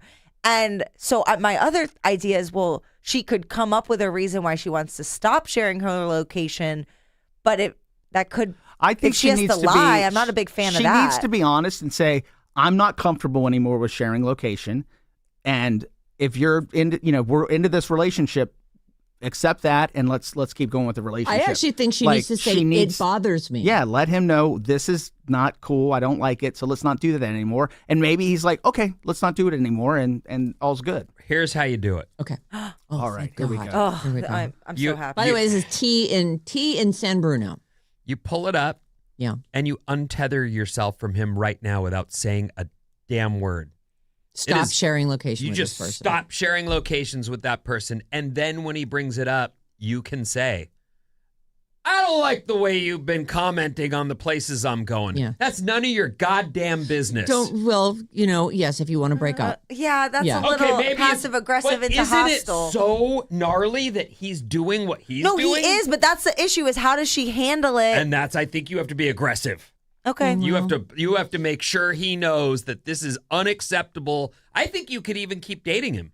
I'm not saying you've got to stop. Not with that attitude. You can't. He can't. Like, are you kidding? You would be okay, or you would try to find a polite way to say, listen. I would not say it's none of your goddamn business. When you're an adult, you're supposed to find the polite, communicative way every time. Every to time. explain how you feel He's rationally. stalking her. He's He's stalking her. Just not yet. Let's not call it stalking yet. He's stalking her. Okay, well she I'm can watching you. disable it. You're in Target. I'm watching you. I actually agree with Maddie. Crazy enough, I think she should say. I know. I can't believe it Oh my either. gosh. Wait, what are you saying? What do you agree with? I think she should bring it up calmly and say, "Hey, I don't love how much you're looking at my location. I'm going to stop sharing it with you." And if you approach it in a reasonable, calm manner and he has a bad reaction, then you know Then you it's know. a serious Then you cut red and run. flag. Right, but if you've already started a fight and you Right, just stop exactly. following me and Then you'll never really know. Yeah. Right, yeah. Maybe this can be worked out, Vin. It sounds like she wants it to work out. She is saying, likes help him. me fix this. Well, I think that, okay, then I think you can just say, I don't like the way you're managing your own emotions with regard to following me. I don't appreciate Right. you. You don't need, this seems like it could become a problem. I'm running errands and you don't need to comment and I like on that. snacks. And they're in the snack aisle, although how you can find that out from looking at Target. Like, are the aisles mapped out? And for Maybe the she was record, joking. she's right. She might be. I do think you should punt, but I also I'm saying this, I'm keeping that in mind that you don't want to get back on the apps. It's not a fun process. You have had some good times, obviously. They're if you've obviously stayed right. through the holidays and into the new year and beyond. There's something there, so that's cool. I do feel like that is already as big a red flag as you could possibly get. I will say I tend to agree with you. I'm not in your methodology, but I do feel like this guy sounds like a potential problem. Like I think he's showing his first true colors now. I also agree with Maddie. Don't just undo it. You have to have a serious conversation. And I agree with Bob that his reaction to that conversation is going to be very telling. And he might be like, I am sorry. I realize I was looking at, maybe he's totally reasonable and rational and you can move on from it. I doubt that. So I don't know if this can be fixed, but it needs to be confronted and you do need to make him stop following you. Let me tell you a quick story. Okay. And this is where I'm coming from, kind of, is someone I know, I'm friends with, was friends with. It's been many years. This is an old story, and there was no technology to follow people at that point. Okay. This person I know was dating a lady and had kind of disappeared. He's one of those guys. He just, I'm Ghosted her. no, ghosted me. Like I hadn't heard from the oh. guy. He's got a girlfriend or whatever. He's Disappeared busy. into the He's relationship. doing Yes. his thing, and that's fine by me. And then I finally see him again. I'm like, what's been going on? Tell me everything. And he goes on to tell me he met this great gal. He totally fell for her. They got in hot and heavy real fast. And then he started to get this feeling like she was playing him, like she had other people around and that he was. Uh-oh. And so what does he do? Stalker. He gets a freaking wig, glasses, and rents a car. So he goes full on, I'm going to follow her and find out if she's cheating on me. No. And? Now, she was. Ah. So he got the answer that but That I he was didn't like, want. you already knew, but you went full on nose and glasses mask and he's like, I had to find out. I didn't know how else to find. And to this day, I think of it all the time. That was a normal person who love turned into a cuckoo bird. And I think of Village, like that whole, He turns I into a can't cuckoo. manage my emotions Right. when I feel I'm compromised, which Right. is what love is. And to some extent, you You have have to given trust. some stuff up, right? Have to. Yes. Please let us know what happens. Please follow up with I us. want to know what happens after I want this. and how you're going to do it. Are you going to flip out, or are you just going to hit no more following, or are you going to be sane and rational and have a nice adult conversation? I think it's perfectly sane to untether yourself and wait for him to ask.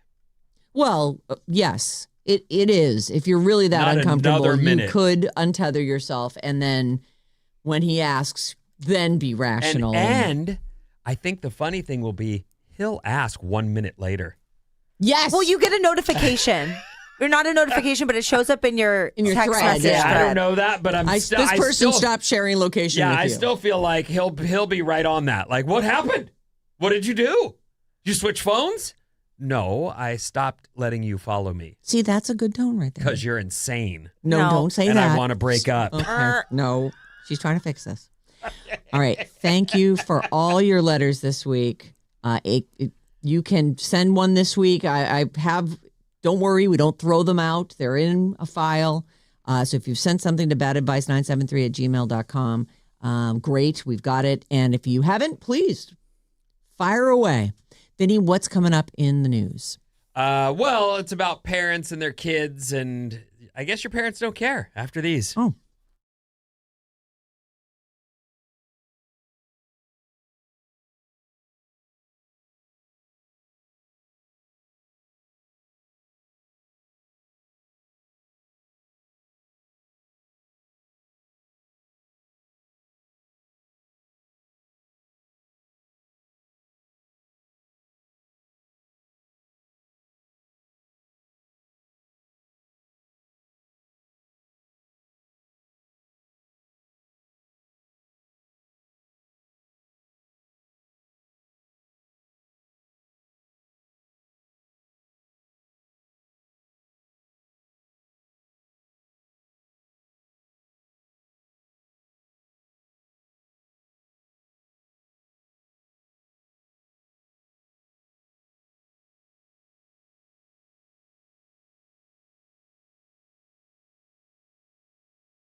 Alice 97.3. Sarah and Vinnie, Alice's morning show. Check out our YouTube page. You can watch video clips from the Sarah and Vinnie morning show or stream us live on our YouTube channel.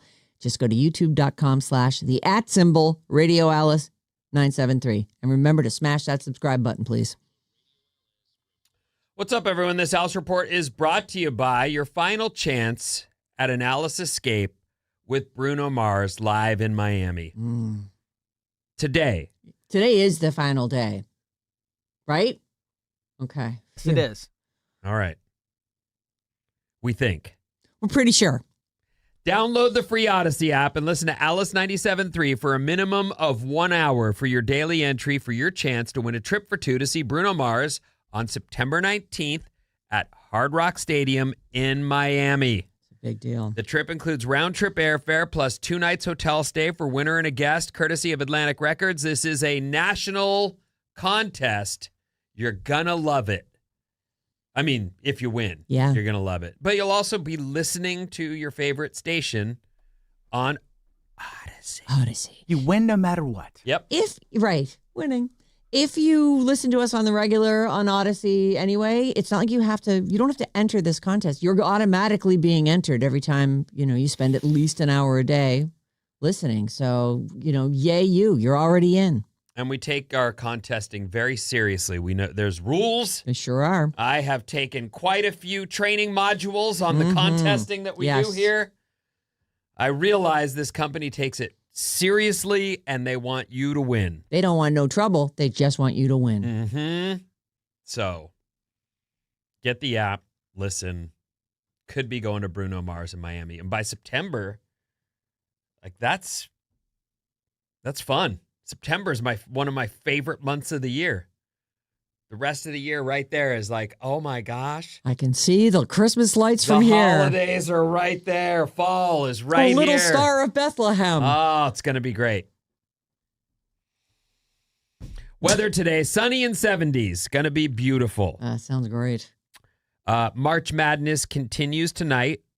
Today is the women playing. 4 p.m., the Gamecocks take on the Huskies. And at 6:30, the women Longhorns take on the Bruins. Tomorrow will be the men. These are the final 4 matchups. The men start at 3:09, UConn versus Illinois, and at 5:49, Arizona versus Michigan. So March Madness is boiling down to the finals. Enjoy the watching today. It should be fun. 92% of young adults leave their crap at their parents' house. I can't believe it's only 92%. Also, they say parents don't care. No. It reminded me of a story I remember from my childhood. And so I looked it up because I thought, oh, well, it's like that thing that book Shel Silverstein wrote about the giving tree, where a parent will give you everything. Mm-hmm. Except that when I looked up the giving tree, did you know that book's mostly banned? I didn't.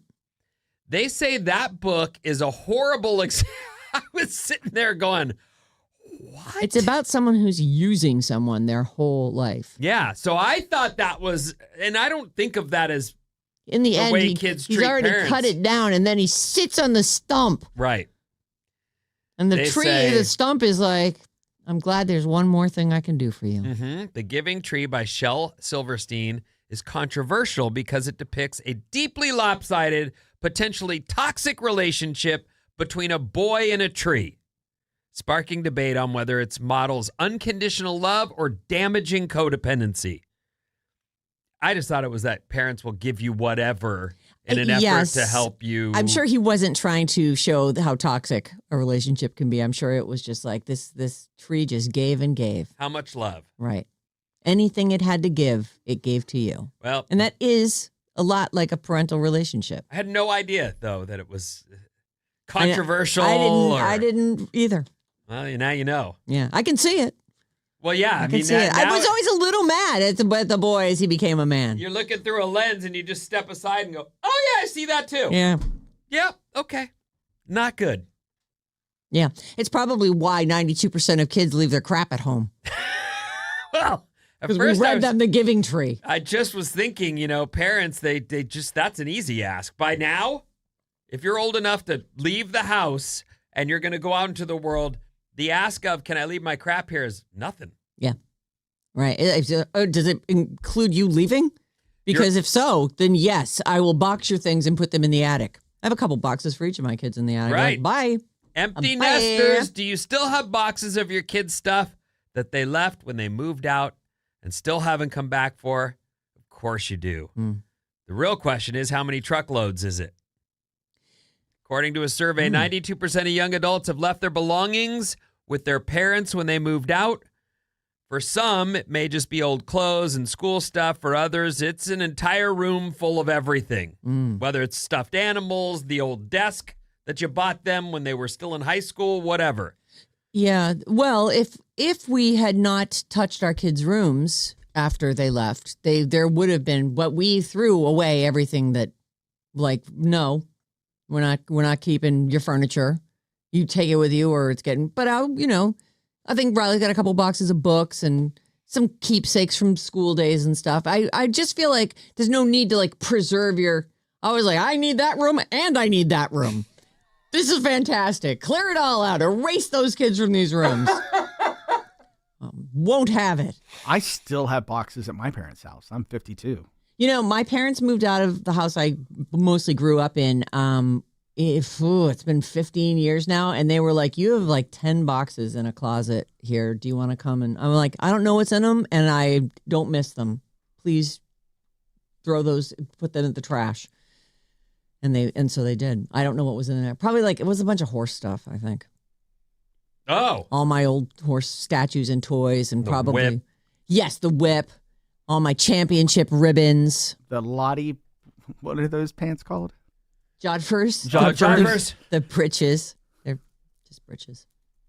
Anyway, 41% of young adults say they kept stuff with their parents for safekeeping. Moving out into the world, if something's nice, it'll probably get stolen or used by a roommate. You can bet on that. In fact, the thing that you're like, I really don't want my roommates to use this one thing. You'll walk in and find all three of them sharing it. Yeah. For sure. Every time. That is the way. In fact, that is the point. Leave it at your parents so that you don't find. They also seem to have left their mail there because it was definitely their permanent address. Enter your permanent address. Like they both live in New York and And yet. they're paying California state taxes. Oh. Yeah. Well, anyway, this can vary depending on who you are and what you have accumulated, but they say many will be back to sort stuff at home for later. Yeah, maybe. I'm sure that they'll visit. But and most that'll be the parents- first thing on their mind. Oh, I wanted to go through all my stuff. I realize it's probably a burden for you. Well, you've been living without it for a number of years. It's clear you don't need it. You don't. But most parents say, I don't mind. I don't mind holding on to this stuff. I mean, obviously your house is of a size where you raised a family. So if they've moved on, Right. that's their space. Right. And you probably are in that. It's a weird thing as you approach your 50s when you start looking at what you've got and thinking, I don't have to pare this down. This house is too big for two elderly people. Yeah. You really do start looking at that like, we wouldn't want a place that's so big. Yeah, we don't need 5 once bedrooms these anymore. Kids move on. Right. But I guess that's in that middle zone where you're like, well, I still have all their stuff. And Maybe they'll move back. You know, and that's never why know. people hold on to the big house is because what they want is the kid and their new family to come and stay for the holidays, to come and visit all the time.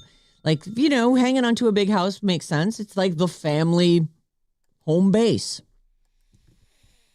In California, I don't know about I've only lived here, but in California, the tax is unbelievable. And so is the insurance. I can see people making completely different decisions now than they maybe would have made 30 years ago. Yeah. Where they're like, we'll come see you, Yeah. kids. You get a house and invite us over. Yeah. And then we're going to look in your area and buy something really cheap and sell the family homestead. Right. Anyway, they say here that most of the stuff that's been left behind will be completely forgotten. Yes. And you will ultimately end up throwing those things away. Yep. And yet, That's your You kids. hang on to it. No big You deal. like 'em. If you have room. When my parents moved, they were not going to take that stuff with them. And I totally got that. So in the trash it went. And I was like, I don't even want to look at it because I've never missed it. I'm sure it would have been amazing and nostalgic. We've talked about traveling here more than once, and I'm not well traveled. I've done some surf trips and such, but I certainly haven't been around the world. And if you're in tech and you're listening, you're probably like, I've been everywhere in the name of business, and I'm on my way to the airport now. Does Christina know the number of countries that she's visited? No, but she's been everywhere. She could figure that out. I bet she's, 12, 15 countries. I'm sure she knows. I don't know. And I never really asked, but I always do. She's gone all over. When things come up, I'll say, have you been there? Often she's like, yeah, I have. Wow. And she's done So cool. all these cool trips where, because she's in tech and the company has a location there as well, those are also her coworkers. So she's gone on like countryside bike rides in Italy. Oh, Where they got to a place that was the restaurant they were going to eat at and had a 3-day meal. yes. That's what Because they it have lasts there. that Yeah. long. Like it's just all day. And then they rode home. It's pretty rad. Sounds or at least great. it does sound great. I Sounds don't know. great. And she certainly liked it. So anyway, traveling. What are your biggest travel pet peeves? A lot of people mention the airplanes, kids kicking the seat, travel itself, right? people that ignore your personal space. Now that, in a plane, there's nowhere to go. You're stuck. Yep. I do know that other countries have different, and I only know this because as I've met people from other countries and they're close talking you're like, hey, let me Take a step back. We Yeah. do an arm's length thing here, Holmes. Do me a favor. You're crossing my eyes. You're too close. Right. Are you going to kiss me or what? Yeah. Anyone that uses speakerphone or talks loudly on the phone, these are some travel pet peeves. Or plays videos and doesn't wear headphones. Yeah, Ugh. put some headphones on. What's the big deal? Jesus. Playing music without headphones is on the list. Hogging the armrest. Now, I did see, this is not in the story, but I saw a woman post that she was like, would these guys be doing this if this was a man? And it's her legs pinched at the knee. Oh, I saw that. Oh. And then it's the two dudes. Man spreading. And I can tell you that is not specific to women. It's your size. I have been that same person. I'm pretty sturdy, but I have been in. Look at Sarah making faces. I'm not. I just rubbed my eye. I've absolutely been on a seat where a person next to me is so big they're in my space, and what am I going to do? Right. And I think that is just the reality of These tiny little seats they put you in. people are different sizes. You Yep. get into your seat. It's not specific to a man or a woman. It's crap, man. You are huge. Mm-hmm. And on my side of the It would be nice laser. to get. It'd be nice to get one armrest though if you're sitting in the middle. Well, it would. But The if middle you- should get both armrests. Yeah, that's the consensus. Yeah. I that don't so? disagree, but Yeah. you don't. You don't with someone who's gigantic and overflowing. You're just stuck. And I'm not even talking about someone like. This isn't a comment on people's weight. It's their size in general. Yeah. There are big dudes in the world who sit down and they're filling all the space up. Yeah. Yeah, in situations like that, it's a handicap to be so big. Right. Even if you're just 6'6" and gorgeous, flights suck. I'm sorry. Life's tough. Well, it's hard for the 6'6" gorgeous people. Life's tough. Get a helmet. They get the exit row. Taking Yeah. off your shoes. Yeah, They have to don't pay please extra don't for do the that. exit row. Why is taking off your shoes so bad? If- Because if your feet don't- stink. My What if feet they- don't stink. I'm taking off my shoes on a 10-hour flight. I don't care. I I'm take my doing shoes it. off too. I hope your feet don't stink. You all right? She obviously got talked to about this. Yeah. before. Who yelled at you? Even when I was at the movies on Wednesday, I really wanted to take my shoes off. But you didn't because you know people don't like it. Yeah. Why don't you? Plus, this floor is sticky. why don't you just get some shoes that fit you well enough that you like? I don't even notice when my shoes. That's why are I on. wear these babies everywhere. Boom. Oh, your Uggs. Yeah, I know flip-flops aren't really a city thing, but that's another way. If you want to be barefoot, just put a flip-flop on. You are barefoot. You're basically barefoot. You're just protecting the bottom of your foot from glass Ugh. in the end. Yeah. And I do see people who will travel, and even international travel, they wear flip-flops, and I always think, I want my feet secured. If I have to run for it, I don't want to do so in flip-flops. You never Agreed. know. Right. Flip flops feel like shower shoes, or like if I'm at the beach and I don't want to pull a sock and a shoe back on it with the sandy foot. Yeah, I wear them all over at home, but I wouldn't want to travel. I wouldn't really long leave distances, the house yeah. in those. Mm-mm. I used to walk to yoga in flip flops. Having someone fall asleep on you or using more overhead space than you're allowed, all on the list of travel. Yay. Yeah, we'll get there eventually. I always think, because flights can be horrible and just take forever, I just think these are the longest 6 hours, but they will end. This will come to an end. This will be over. I just steel myself for it. Like, you got this. Sit here. I don't want to raw dog it. I'll read a magazine or whatever, that term where the kids just stare forward. At the back That's of the seat in ridiculous. front of But them. I also know this is not my house. I'm going somewhere, and this is what travel comes with. 800-400-3697 is our number. And Maddie is on the show. 650. Hi, Sarah Vinnie, Maddie Bob. Can you please wish my twins Logan and Daisy a happy 4th birthday? I've listened to you for years, and they do too. Logan Danielle and in Daisy? Livermore. Yeah, Logs. I love those names. Logan and Daisy, happy birthday. Happy birthday. You too. To you. 510. You guys are inspiring me to clean my kids' crap. She left for college 6 years ago when she has her own home now in Phoenix. Yeah. Box it up, ship it off. Here you go. Here's your crap. Show up with it. Oh, yeah, there you go. 415. 6'6", won't fly anywhere unless I can afford to go first class. Oh, that's nice if you can. baby. But that's a dude who would sit Yeah. next to me and be in my space, and he's not meaning to. He's just 6'6". 510. Maddie, did you see the amazing game from West Virginia University last night, winning in overtime over Stanford? Yes, I did. It was amazing. It was awesome. Sorry about it, Stanford. You people have to feed that. There's already enough West Virginia. He doesn't need you to cue him. He's got his people. In the losers tournament. You don't even know the name of the tournament. Yeah. It's don't the even Kings know. tournament, and it's actually all the teams that were on the bubble that didn't get it. It's the first ones out. So it's not the losers. They're playing for 65th place, okay? Coming up, we get some updates on Tiger and Fleetwood Mac.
Alice 97.3. Sarah and Vinnie, Alice's morning show. Jumpstart MD is our sponsor this hour. Start your weight loss journey with Jumpstart MD. Mention radio, and you get yourself started for only $20 and 26 cents. Call 855-JUMPSTART or visit jumpstartmd.com. Happy Friday, everybody. It's going to be a beautiful weekend. Woo, woo.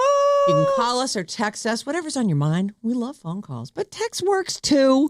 800-400-3697. Email us also, long form, go long form. Sarah and Vinnie at odyssey.com. Odyssey. And thanks again to everybody who wrote in this week for bad advice. badadvice973@gmail.com. That's the email to send your problems to. We had a couple good ones today. Great installment, I thought we really thought. did a great job with that, as usual. So, in theaters this evening, I do this for our movie girl. We were talking earlier about the Super Mario Galaxy movie has gotten really bad reviews. Like I haven't read a positive thing about it. And it does not matter because it broke every freaking record. Let's see. $34 million on Wednesday. Oh, that's just here? Just on Wednesday. That is the biggest. They broke the record for any kind of April Wednesday and biggest opening day year to date. And that's not even international. Is that what you're saying? I'm just looking like here, $34 million here. Because one of the draws for this movie in particular is that it's international. It has like that game's played everywhere, so people know it. Yeah. I assume that's why, because that movie very quietly like went to $1 billion, right? That first one. Mm-hmm. So I'm sure that's what they're thinking. Like, oh, this is huge. But the single day it was here, 3,800 theaters, and they said there were no previews, which I actually take as a bad sign when I read bad reviews and they're also not previewing it. And yet, someone said, we don't have to run commercials or anything else because guess what? We're on $1 billion train right now. Yep. Hop on. Want $1 billion? Anybody? Come on. You're saying they didn't play trailers before the movie? No. They didn't do, usually there's a couple weeks of previews where people can get into special screenings. I think they just sent screeners to certain people. I see. They didn't Because they knew they could break the record, that's why. Maybe they wanted to wait and have like word of mouth or something. Something, I guess. I've been thinking about that a lot because, I got to go to that super early screening of Project Hail Mary, but everything was embargoed until opening day. Right. And I was trying to think about why. And I think it was because they knew it was going to have a strong word of mouth. So they wanted to capitalize that on the second weekend. Oh, you know what I mean? Did. And they did. It did well, yeah. Mm-hmm. Let's see. That's the whole story there. Anyway, that movie does open it's new in theaters this week, but it opened on Wednesday. The reality, is that most parents on a weekend will go, let's go see a movie. Yeah. And so a lot of these movies get people in the seats just because it's something for families to do. Yep. And this one's PG, not even PG-13. So, I think they go for that intentionally so that, more tickets are sold. Mm-hmm. You can take your 4-year-old. It's funny. The Rotten Tomatoes score for critics is 41%. The popcorn meter, which is audience, 90%. So the kids love it. Don't like worry. It. Critics don't. Well, it's not for the critics. Well, the bar is very high. Pixar films are masterpieces. And so for a critic, there's something there that they can actually, a story behind it. And you really can enjoy a Pixar film. Some of these others, you just go, oh my God. It's like a rainbow of, unicorn vomit. And the kids are like, yes, get it on me. The other biggie this weekend is The Drama, which is rated R. This is Zendaya and Robert Pattinson. They play a couple whose engagement is jeopardized after they each reveal the worst thing they've ever done. Oh, I'm so annoyed. I wanted to go see this on Monday to an early screening, and freaking Susan had his surgery, and I couldn't go. Oh, how annoying. It's really annoying. So now I'm like, what, do I pay to go see it? I don't think it's going to be that good. I don't know.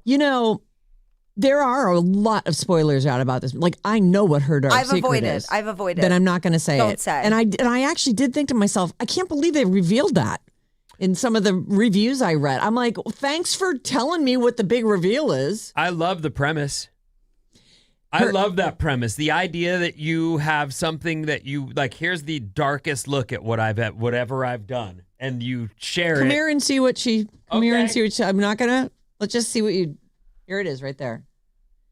So, this is, and it doesn't say what his is. His obviously is benign. Hers is that she was about to do something, and then decided not to. Don't. Don't say it. Don't say Don't. it. This is the drama we're talking about with Zendaya and Robert Pattinson. That is the. By the way, I put the trailers for everything I'm going to mention here up on the Sarah Vinnie Facebook page. There is an F-bomb in the trailer. We're not going to play it for you, but be warned if you're listening to it out loud at work. The drama.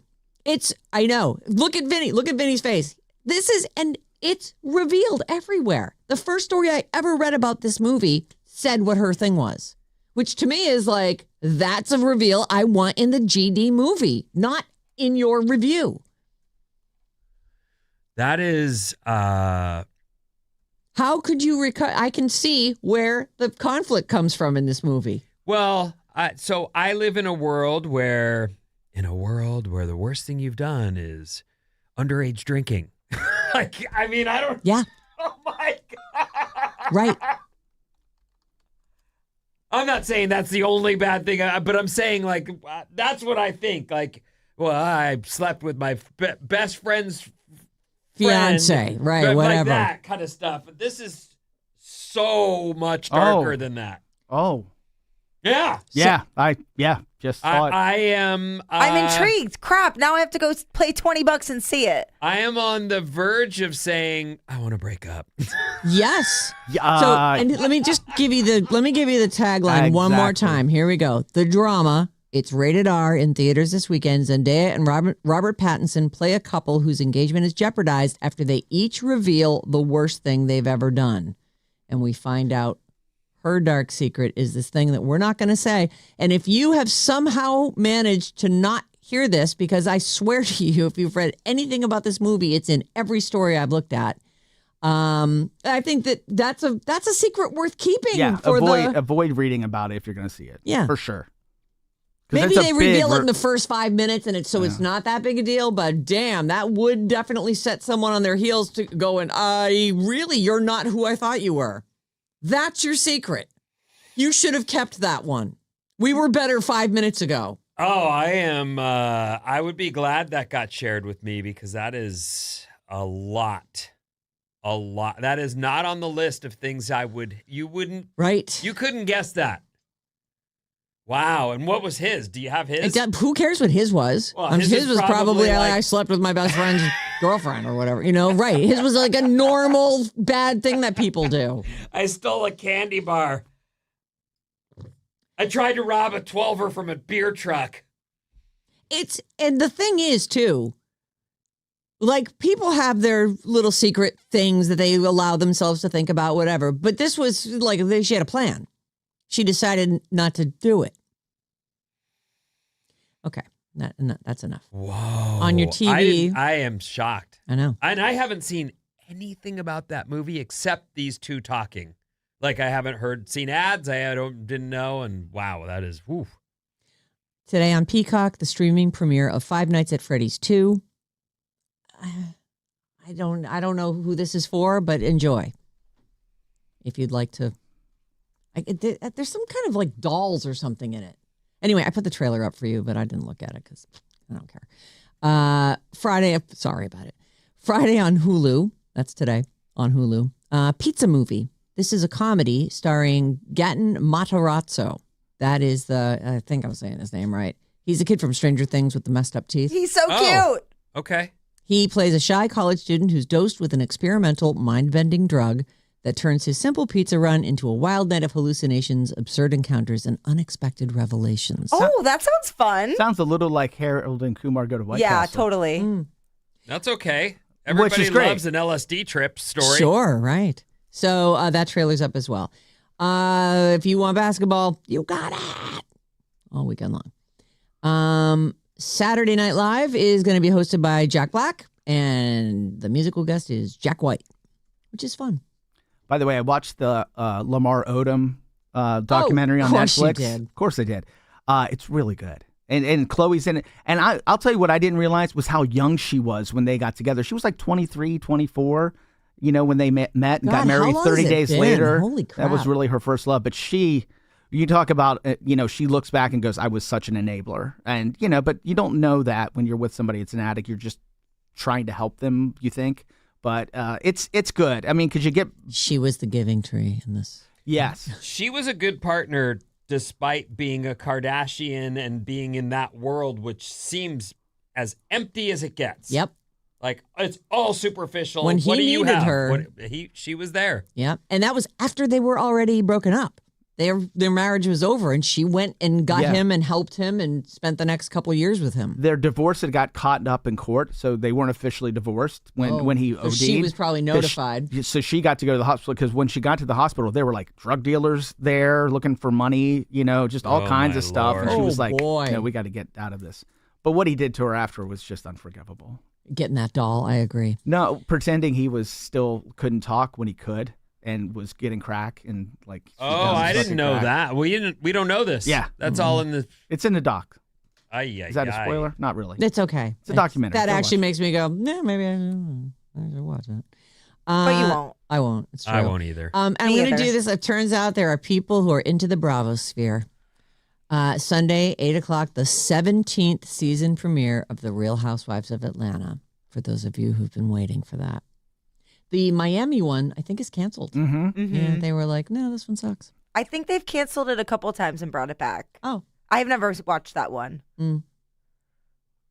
What is your go-to show on Bravo? Do you have one? Other than the Secret Wives of That's not on Mormon Bravo, Wives? actually. That's Hulu. Oh. Yes. But I've been watching I'm catching up on The Real Housewives of Salt Lake City. How's that? I like the women. Each of them have very distinct and very interesting personalities, but they just kind of have the same fight over and over again, which annoys me to watch. But there have been multiple crazy things that have happened, and that makes it worth watching for sure. They're doing it for the plot. After he flipped his car, moving on now. After he flipped his car, Tiger Woods called President Trump. Well, that's a number to have on speed dial, It certainly isn't it? is. After, as one does. Oh, I flipped my car, and I called the president.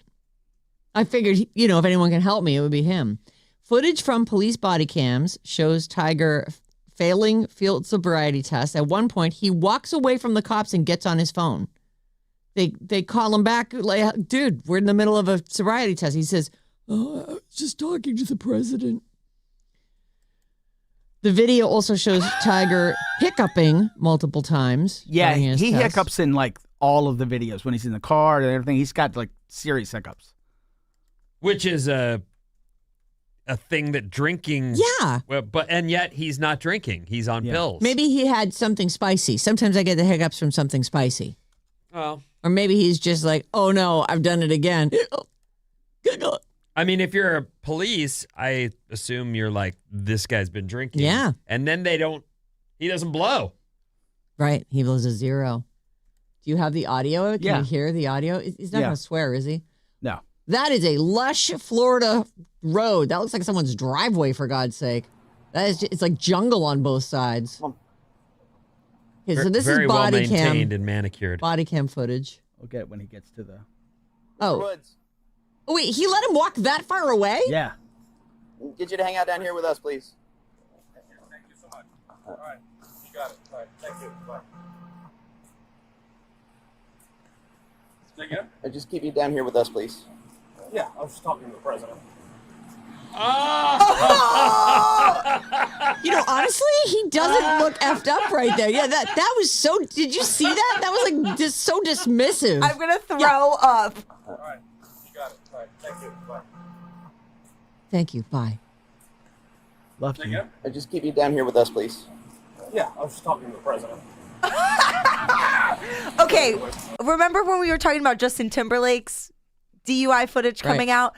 He was not that bad in that video. I agree. I don't think he should have fought to not have that come out because he looked just kind of like a sad little drunk guy. This is way more embarrassing. I think that's just what a jerk. Yeah, that seems so jerky. Oh yeah, officer. He doesn't even stop or He really thinks he's going to acknowledge get him. away with it at this point. Yeah. Yeah, he's wearing sunglasses. He's hiding his eyes. He's like tucking his phone back. Yeah, it's just on with the president. That's all. I just had a call with the president, not of the golf club.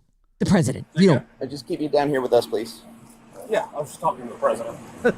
He looks away, just like The counselors in his European rehab are seeing this and going, this guy's going to mop floors with a toothbrush. We're like breaking this all the way down back to the beginning because this guy calls the president of the United States when he's being arrested. yeah, sir. I'm going to need you to get me out of this.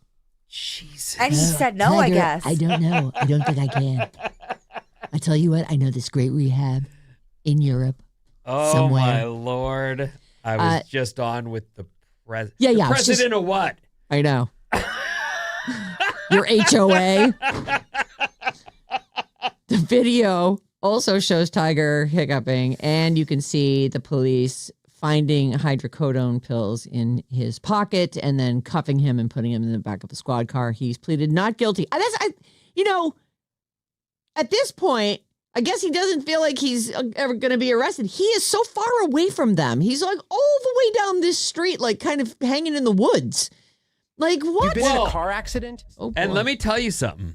As a guy who, as a kid, going to parties all the time, we were always in trouble and always pulled over. Yeah.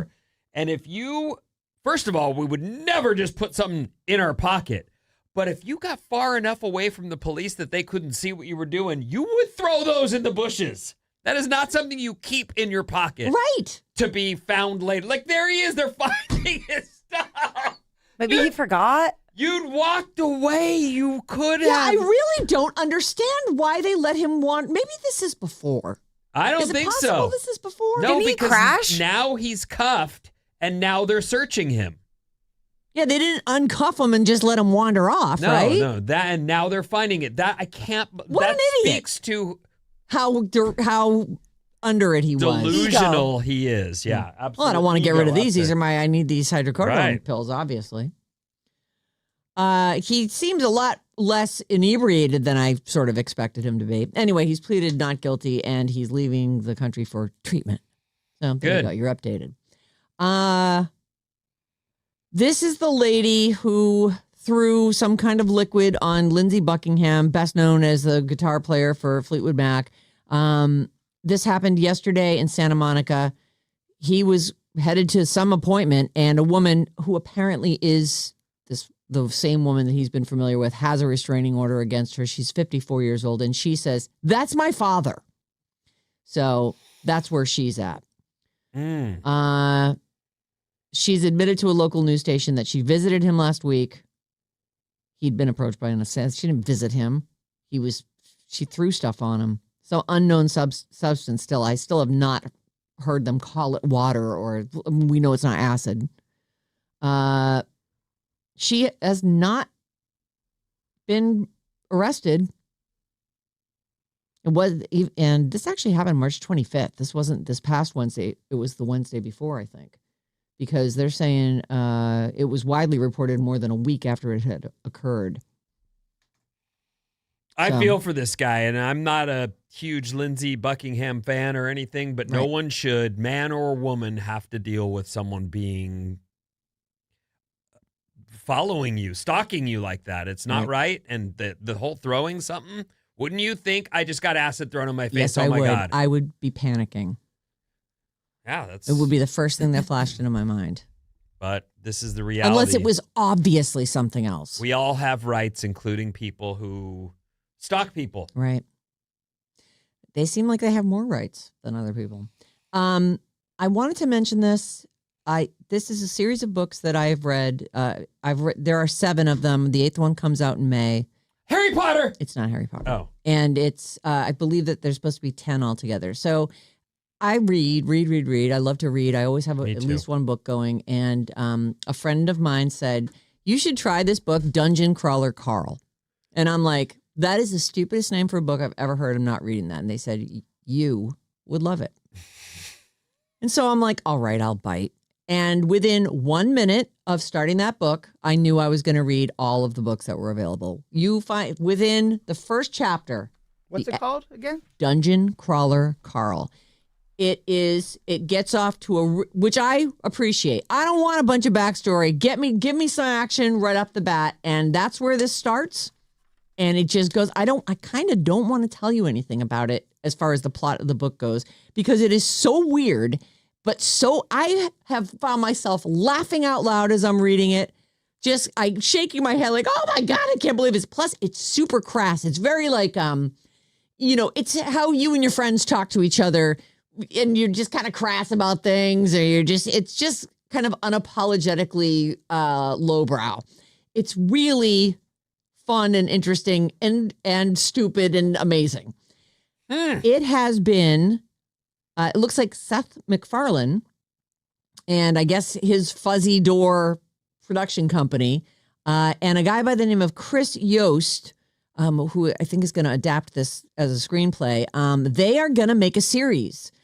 And I've thought to myself, you couldn't make this for TV with live action, but they're going to try and do it live action. It's just there's too much craziness that happens in it that you're like, oh, they would have to do it animated, but they're going to try and just do it. And What's this called again? Dungeon Crawler Carl. And I do recommend it. It's not going to be for everyone, but it might be though, because it's so good. It's so funny and stupid. I love it. Matt Dinniman. Matt Dinniman is the author, yeah. And actually, I listened to it on Audible, and the guy who does the voice there are 1,000 voices in this, and this guy is so insanely talented. I thought it was a cast. I thought it was 25 people doing all these voices. He does female voices, male voices, high voices, low voices. This dude I think his name is like Jeff Haley or something like. It doesn't matter what his name is. But if you listen to books, listen to this one. It's so good. Yes, Vinny, your hand is up.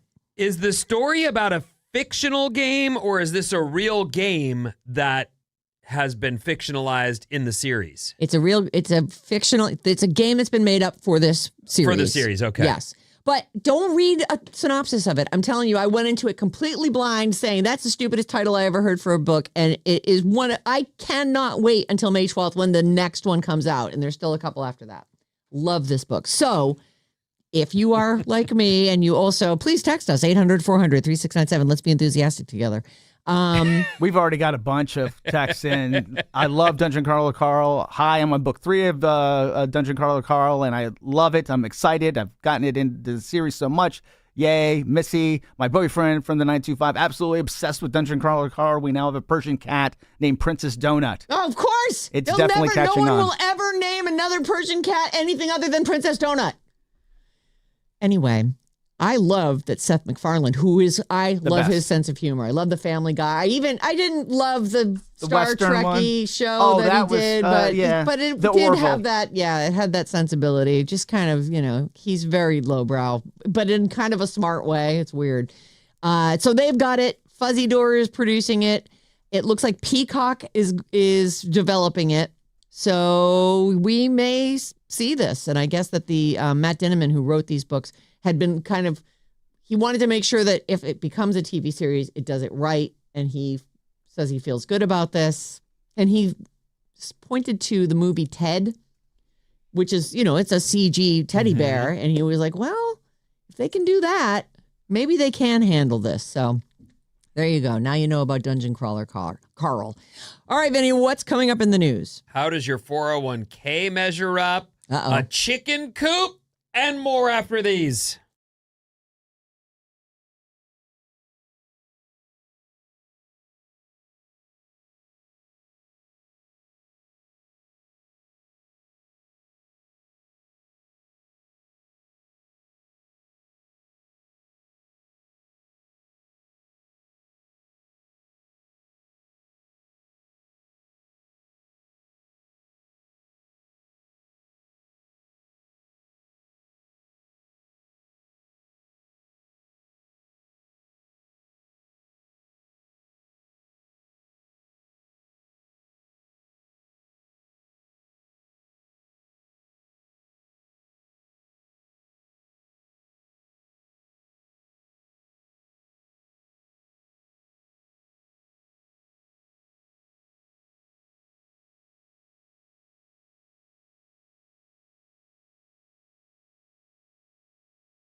Alice, 97.3. Sarah Vinnie, Alice's morning show. We are about a half hour away from your chance at Hillary Duff tickets with the pre-show soundtrack party coming up at 9:05.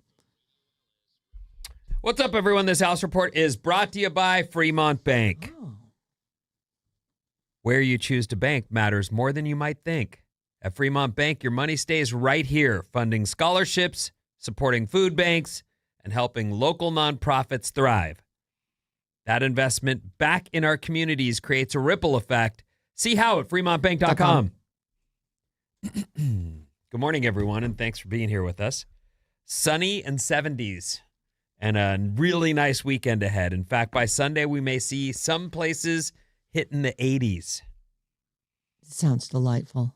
Today is Good Friday, and Easter Sunday is this Sunday. Yes. Get to church early, people. March Madness continues. It's up to you. It gets really crowded at churches on Easter. So I have more than once sat on the floor at the church. yeah. So get Because there that is, the kids don't want to, and I'm like, let me get down there with you. I mean, keep an eye on you. Sure.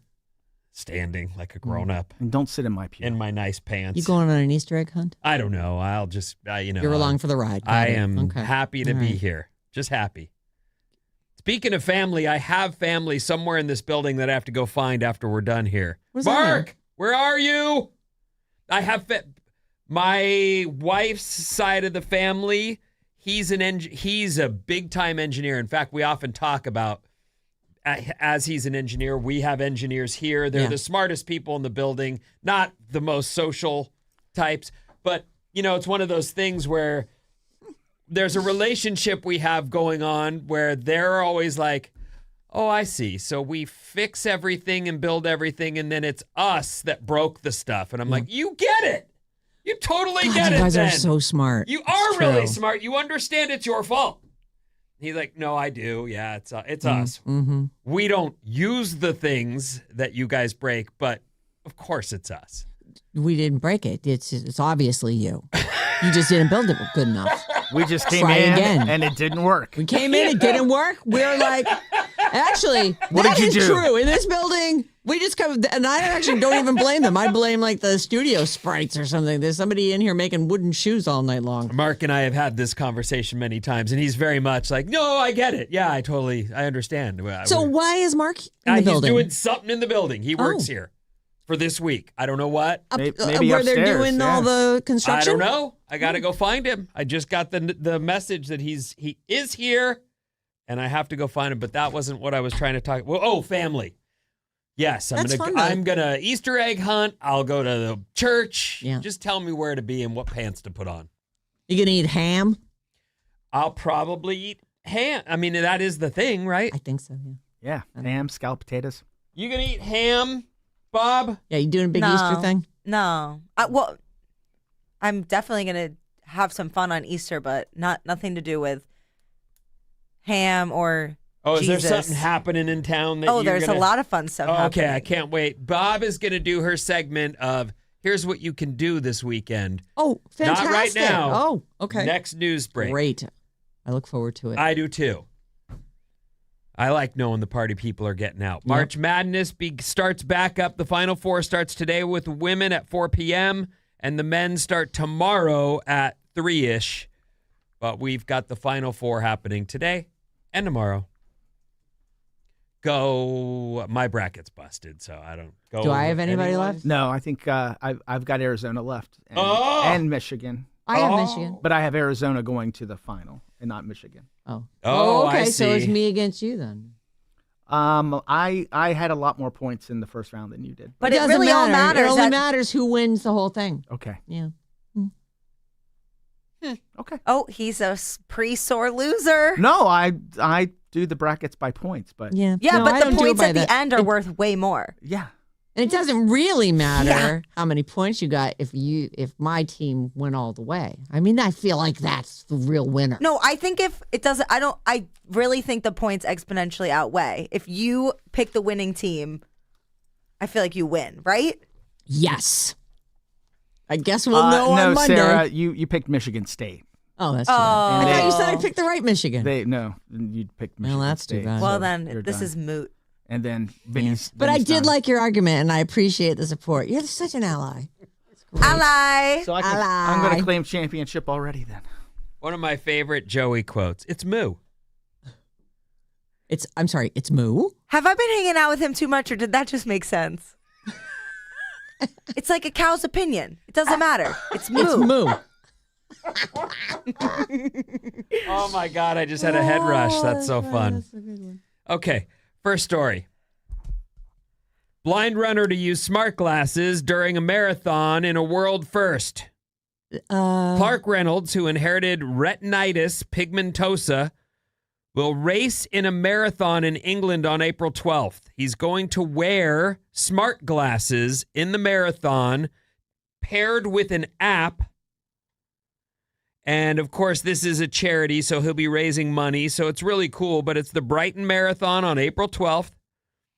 Officials said that hundreds of Be My Eyes volunteers will also be joining remotely to cheer him on. Oh. He's known as Mr. Dot because he does art with Braille. Oh. And so he's someone who's very much trying to do good things on behalf of the sightless people of the world. Did I say that right? I believe you did. Okay. The race will see volunteers viewing Mr. Reynolds' route via Meta and Be My Eyes. The Be My Eyes is an app which connects people who are blind or have low vision with volunteers worldwide through a live video and artificial intelligence. So I don't know all the ins and outs of this, but I just think that it's cool that the glasses are finding ways to be functional without just being in a bar taking video of some cheetah. Right. So is this like a crowdsource I think vision so, kind yeah. of thing? So he can see through other people's... I think the glasses are taking video as he does his run. So they'll see his path and they'll see him doing this out in the world. He cannot see, but he's out running a marathon. And then is someone in his ear saying, move left? I think so, yes. I think that because he has Incredible. run a marathon with a personal or human guide. I see. And I think in this situation, he's going to give it a go without a person. Now, I'm going to He's guess. just relying on this app. People are awesome, I believe. And there'll be plenty of people cheering him on, rooting for him. And even if they see him, stepping off the wrong way, I would imagine someone would be like, bro, we got you. Yeah, pull him on back over. Now, who knows? Maybe he's going to put on a shirt that says, leave me alone. Leave me be. Let me An see app is what, guiding me. Let's see what happens. Yeah. And, That's fascinating, though. I It do. wouldn't- I think so, too. Yeah. Yes. Yep. Very cool. Be My Eyes. Be My Eyes is the app. And he's using the Meta Ray-Bans, which you have. I do. They're in my purse. But I I haven't would touched them in love to months. think that, I like being alive. I'm into it. Oh, Being that's an odd stance. housebound or being stuck in a situation where you can't be independent would suck. Would suck. Yes. And anything that can give you a sense of independence back that will allow you to get out into the world and have some experiences without getting killed. That's the Ideally. old getting dead thing sucks. So I like it. Yeah. This is like the beginning of maybe something that people will be able Could to be look really forward to useful, someday. right. Like I can get out and do my walks because my glasses will go, tick Tap me right. me on the right, Mhm. go right. Your watch does it. I can't imagine doing it without some help of eyesight, but I know. But if you don't have eyesight and you still want to live a full life. as long as you're only on your feet, right. doing 50 down the freeway or wherever you are, that's not okay. Agreed. You want eyes for that. I think. Oh, self-driving cars now. They're Oh, yeah, very good point. helpful. There's an emerging food trend. Oh, I love food trends. I know you're really into I'm stuff, so so let me excited. ask you how into this you are. In New York City, they have something, do you remember push-up pops? Yeah. How about sushi roll push-up pops? Ooh. I love it. I'm I in. can't believe this is a new invention. Why were we not doing this all along?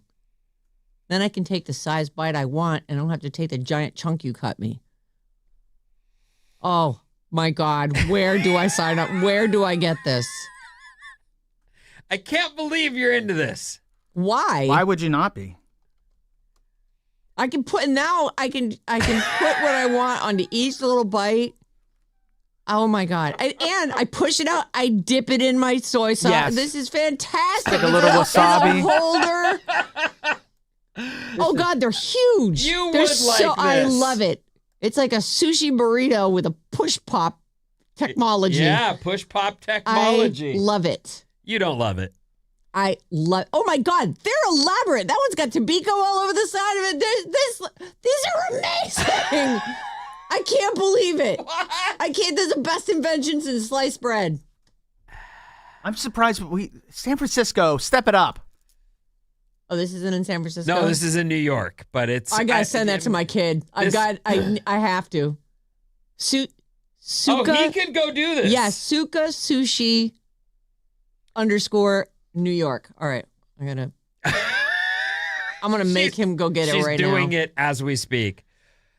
This was an interesting way they worded this. Gen X, the first generation to rely on 401ks to build and grow a nest egg. So it was available to baby boomers, obviously, but I guess through their youth, before it was available, boomers were expected to just save your money. Or they had pensions back then. They had. good That's true. point. People got pensions. Those are gone. But the IRA, which is different than it's the same thing. It's like a retirement savings. Was that still in place? It was available, but I bet you that the whole thing about a 401k, especially if you've got an employer matching or contributing to some extent, it's a no-lose situation.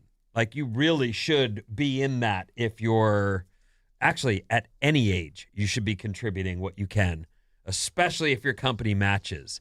But Yes. they're saying here that as Gen X approaches or nears retirement, they're saying the numbers are not quite where they should be. And as they talk about the numbers they recommend, which sounds high to me, All right, although let's hear you'd it. want it, Americans think the magic number for a comfortable retirement is 1.46 million. Oh my God, that does seem It high. seems very to high. have saved that much That and seems grown that through your retirement plans. Wow. It seems like an unrealistic goal for many people. And yet they're saying, okay, that's a comfortable retirement. Where they say people actually are is far lower. I'm not surprised. Like, incredibly far lower. The average 401k balance by generation, boomers are approaching 300k. For a 401k balance, okay. Gen X is approaching $225,000, Okay. 225,000, which is nowhere near the 1.46 million that they're suggesting we would need. And then the average 401k is 146,000, which feels Like you millennials need are to at slam it in. 83,000 and Gen Z's at 17,000. Well, they have a lot of time left still. But honestly, future you says thank you for make it hurt. You are shielding money from taxes for years and years and years and years. It is every penny that you can squeeze into your retirement savings, you should be doing. Slim down now. Don't tighten the belt when you're old and you need medication and all the other things that are going on when you want to just be comfortable. Well, one of the things that I've read about, I didn't experience this, but I know that it's out there. A lot of boomers weren't saving for college for their kids. So when that came up, they found themselves going, well, we'll find the money. Well, mortgage the house. And they pay off the kids' college because they're trying to be good parents and help their kid get through school and assume that's what they're supposed to do. And then they go, all right, that's off our plate now. We should get a boat and an RV. You're going to be living in your RV. They find themselves realizing too far down the road that, wow, I really should have paid more attention to what. And the boomers are the ones who are either already at retirement or should be. Yeah. Boomers right now are, I think the youngest boomer is like maybe 62, 63. So they're right there. Yeah. And so it's horrible to see that they've got so little saved as an average. I realize Right. everybody's got Yes. their own plan. There are some with zero and some who have saved prodigiously. So anyway, that's the story. If you are a Gen Xer and you've got 225,000 saved, you're at average. Plow it away. Say, you know what? There are really simple things you can do. Make your coffee at home. Don't go into a place and spend $4 for coffee or more. And then, you don't also buy the muffin too. Like, But it's the joy of life. I look forward to it's actually future $9 after I tip. future you is super pissed about that stupid cup of coffee that you had to buy every day. If you took that money that you spent, take $5 a day. Yeah, I would save it like away. an extra $400 a year, which doesn't get me any closer to a down payment on a house. It does get you closer because you invest it. It gets invested. Let me ask you a grows. question, Bob. Do you know your partner? I realize we pay you in compliments here, so Yes. we know that. That's a problem. We We're working appreciate on you it. working here for free. We love you very much. You're the best. No one's better. But so do you know if Susan is contributing to his 401k? Oh, absolutely. Oh, well, there you go. That's what he should be doing. Whew. I mean, I think you should too, but we'll work on getting you Money that to be able point. to do Yeah. that. Yes. Yeah. That's the next step is to actually pay her. Yeah, you can't fund a 401k with compliments. That's for sure. You can, but they just aren't. They're worthless. But when I'm old, I'll have the memories of Sarah and Vinnie. My time with the best. You're lucky. You'll have those memories, 800-400. I'll do the chicken coop story and what's coming up this weekend. Next news. But for now, Maddie's on the show with your texts. 408. College used to be free and affordable. No, I don't remember it being free. I don't remember it being free either. 925. We're in England. If you retire at 65, you could live up to another 20 years. 30K isn't going to go far. That's why it's $1.4 million. No, I understand, but that still feels like, and you look at the numbers, what the averages are. Most of us are way behind what Yeah. they think is a good retirement. 415, speaking of the delightful sushi roll pops, it's hard to bite through tuna, for example. So therefore, when you push up and take a bite, you might pull the whole piece of tuna out unless they're cutting it up into little pieces for you. You know what? I'll take my chances. Yeah. Thank you.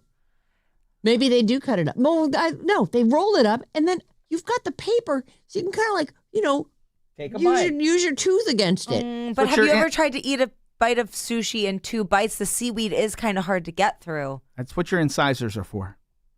I'm not Sharpen eating those that. suckers up. Which ones are the incisors? These ones. I'm in New York Front City. teeth. I'm walking next door for a slice. Forget it. I'm not having a sushi pop. Oh, I'm going to go sushi pop. I sent my son. Let's see if he.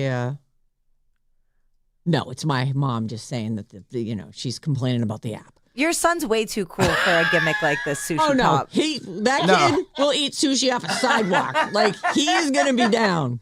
He's probably on his way there right now. Ellie's registering her Just, complaint. "Hi, Mom." This is the complaint box. Yeah. Well, it's nice that she's listening. Absolutely. Hello to Sandy as well, Yep. Hi, Mom. and Janet. Hi, Dottie, Janet. rest in peace. She's probably listening from heaven. What's coming up in the trash, Sarah?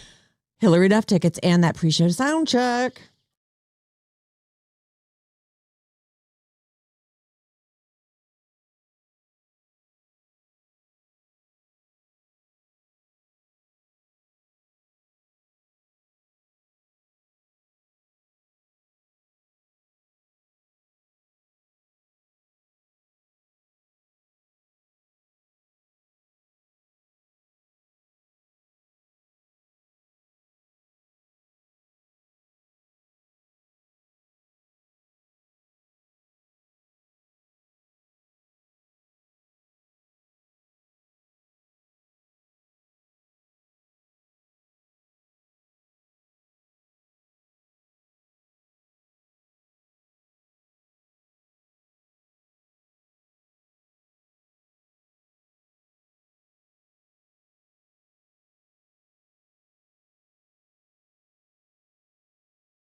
Yeah.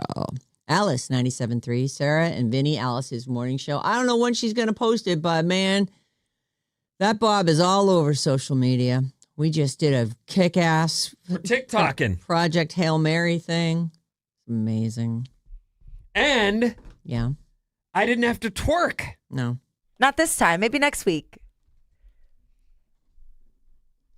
You know what? I feel like you should try to find a way to work twerking into every one of your You think so? TikToks. Yeah. I feel like, that Don't is... let your girls down. Well, I was just going to say, I don't know that they want to be, No, they do.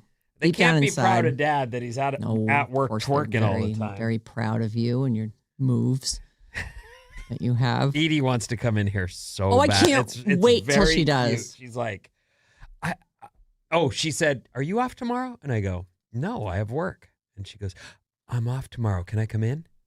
And I said, "No, you can come in this summer. We're going to do it in the summer." And she's like, "I want to come in there." Mm. And I said, You can come in." And then she goes, "What am I going to say?" And I go, "We're not counting on you.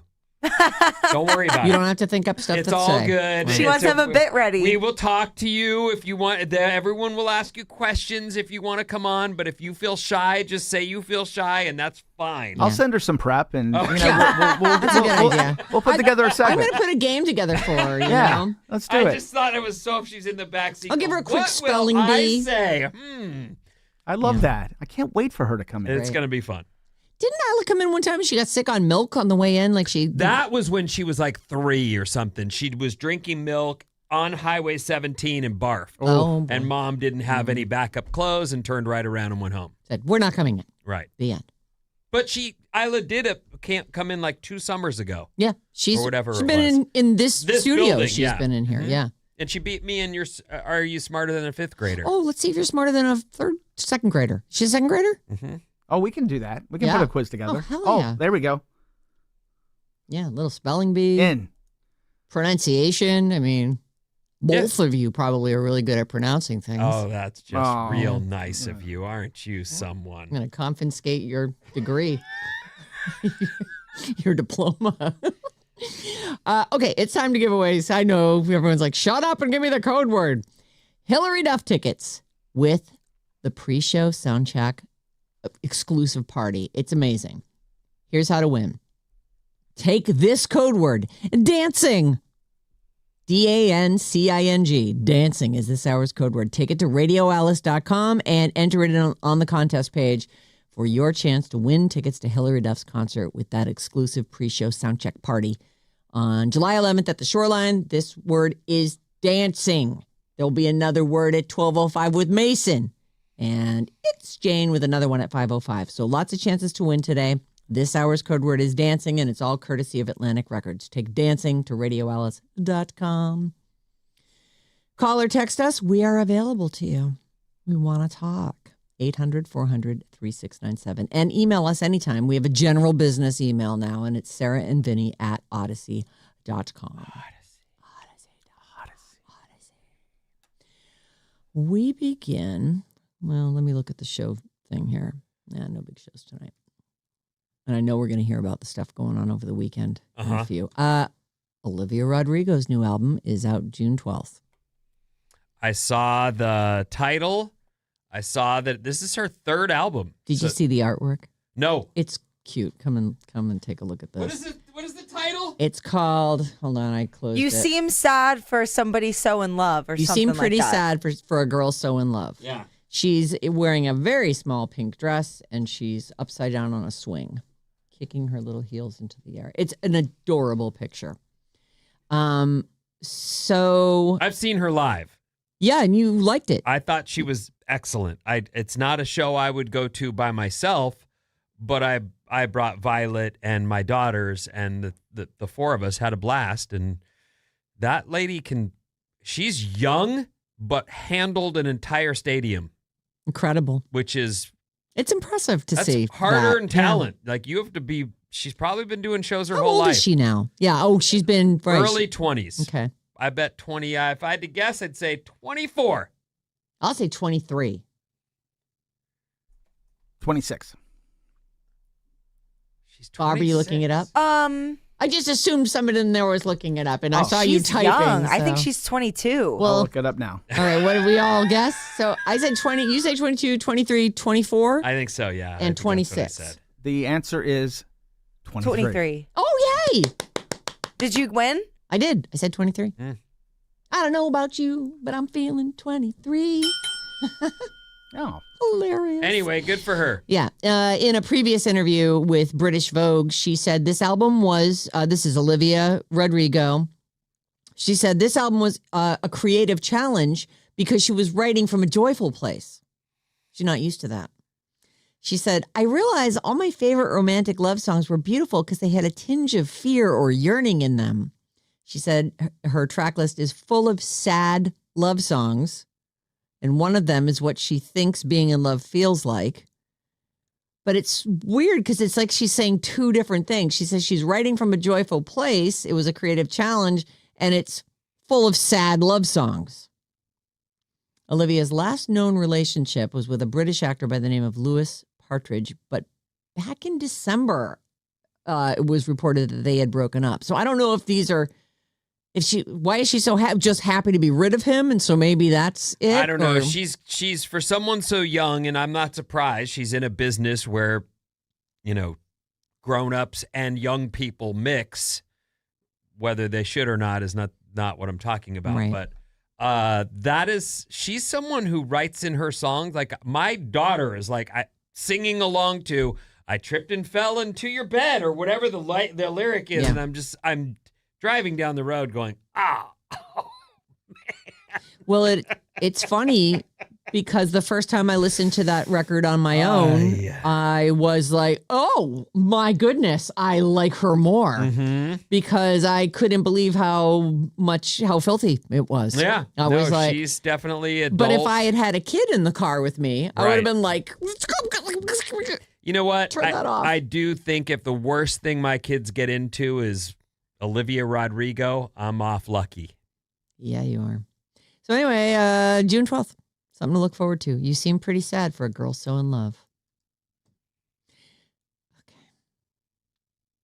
This is a pretty big story, actually. Oh, awesome. But the thing I just hook onto is the name Pooh Shiesty. Pooh Shiesty is a rapper. And we heard about him when he had like a firearms conviction a little ways back. And I remember, the only reason I remember is because the guy's name is Pooh Shiesty. Don't look it up because you're gonna see the story. Are you looking it up? I'm looking him up on iTunes. Perfect. So, do we have a Pooh Shiesty song ready to go? Like, Let's bathe, good all the fake that she threw it. Straight with the Cartier, he with the Louis. Stay with the Glock, I ain't gotta get to it. Love my music, we oh, he's so talented. My God, that's amazing. Mumble rap. Yeah. I Rap- hate it. Here is your headline. Rapper Pooh Shiesty was arrested for allegedly kidnapping and robbing Gucci Mane. Who collaborates with him? Pooh Shiesty arranged a business meeting with Gucci in Dallas, January 10th. They worked together. What's the big deal? Said, hey man, I'm going to meet you over there. January 10th, 10 a.m., whatever. He shows up. I'm going to guess rappers don't meet at 10 in the morning ever, but I got you. I'm just thinking it's a business transaction. 8:30 a.m. See you there. So he rolls up with 8 other armed dudes and demands To Gucci. to this business meeting he's set up. Okay. I'm just, I'm picturing it's a business meeting. They're in like an office building. No, it's probably, who the hell knows where it is, behind the club that Gucci owns or something. It's hard to say. They're big. I assume they're big money rappers. I just looked up Pooh Shiesty. The diamonds in his ears, unless they're fake, cost a lot. So the guy's in money. Let's look up Pooh Shiesty's net worth. Pooh is in trouble. Oh, Well, he robbed his coworker. you want to guess his net worth? $20 million. Oh, I'm going to guess it's 5. What does he do? He's a rapper, I guess. I don't know. His name's Pooh. 7. 3.45. Oh, that's Vinny. So that's Vinny. That's Vinny all the way. Yeah, I've never heard of them. I like my rappers, the MCs that are like, I like them braggy, but I want them to bounce. I want them to have speed and flow. This whole thing where they just go, like, that's not the gig. That's not the job. And he's made most of his money from working with Gucci Mane. Okay, so here's what he did to Gucci Mane. He arranges a business meeting. He shows up with 8 dudes with guns. And I assume he had a gun too, although they're not specifically saying that in this story. And he demanded that Gucci release him, Pooh Shiesty, from his recording contract. Oh, this makes more sense now. I thought they were just robbing him. They did that too. Okay, Yeah. but I mean, this he had a motive, and it was to... And by the way, Gucci was not alone. I guess bringing 8 outnumbered the 2 or whatever Gucci Mane had with him. You know, these guys usually roll with some security. So for good measure, they robbed Gucci and several associates of jewelry, cash, and other high-value items. Pooh and his guys are all charged with kidnapping and conspiracy to commit kidnapping and conspiracy to commit. They could get life. And Pooh Shiesty was already on home consignment for that firearms. Yeah, that was a felony. Consignment? Oh, I meant home confinement. Home consignment. Not the home consignment store where you bring your couch you don't want We got anymore. to use Pooh Shiesty. Just came in. Oh, I love a Pooh Shiesty. I'm like in my head, I'm going, is she wrong or am I? No, it's me. Pooh Shiesty was already on home confinement. I don't know if he took his ankle bracelet off or what, but he was there for that firearms conviction, which is, I think, the first time I ever heard the name Pooh Shiesty. Yeah, he got 5 years for that. What an idiot. Like, there has to be a better way. It's a different world than the world we live in. It is. It's true. It's not your usual rap beef. It's like almost like old school feeling, you know? Usually they just write mean things about each other in their songs. This is like, I'm those taking all your contracts, stuff. though, are limiting if you're someone that finds themselves going, I want to work with other people and I'm stuck with this guy. Yeah. That is not the way, obviously. No. And sometimes they make you sign by dangling you off of a 50-story balcony. I believe. As happened to Vanilla Ice. Mm-hmm. Who hung him out? Suge Knight? Was it? I thought it was Suge Yep. Knight. He's like, I'll pull you back in, but I'm putting a pen in your hand. Anything, man, just pull me back in. I don't think that contract's legal, just in case he's still Right. trying to get out of it. I'm not familiar with this, but you actually can't coerce someone. You into know- signing he a actually contract. paid him money, so he didn't matter if it was legal or not. It doesn't, right. He didn't want to in a be world dangled where anymore. You won't be alive if It's you like don't when do you go, what you said Yeah. you'd do. The mafia's after me, officer.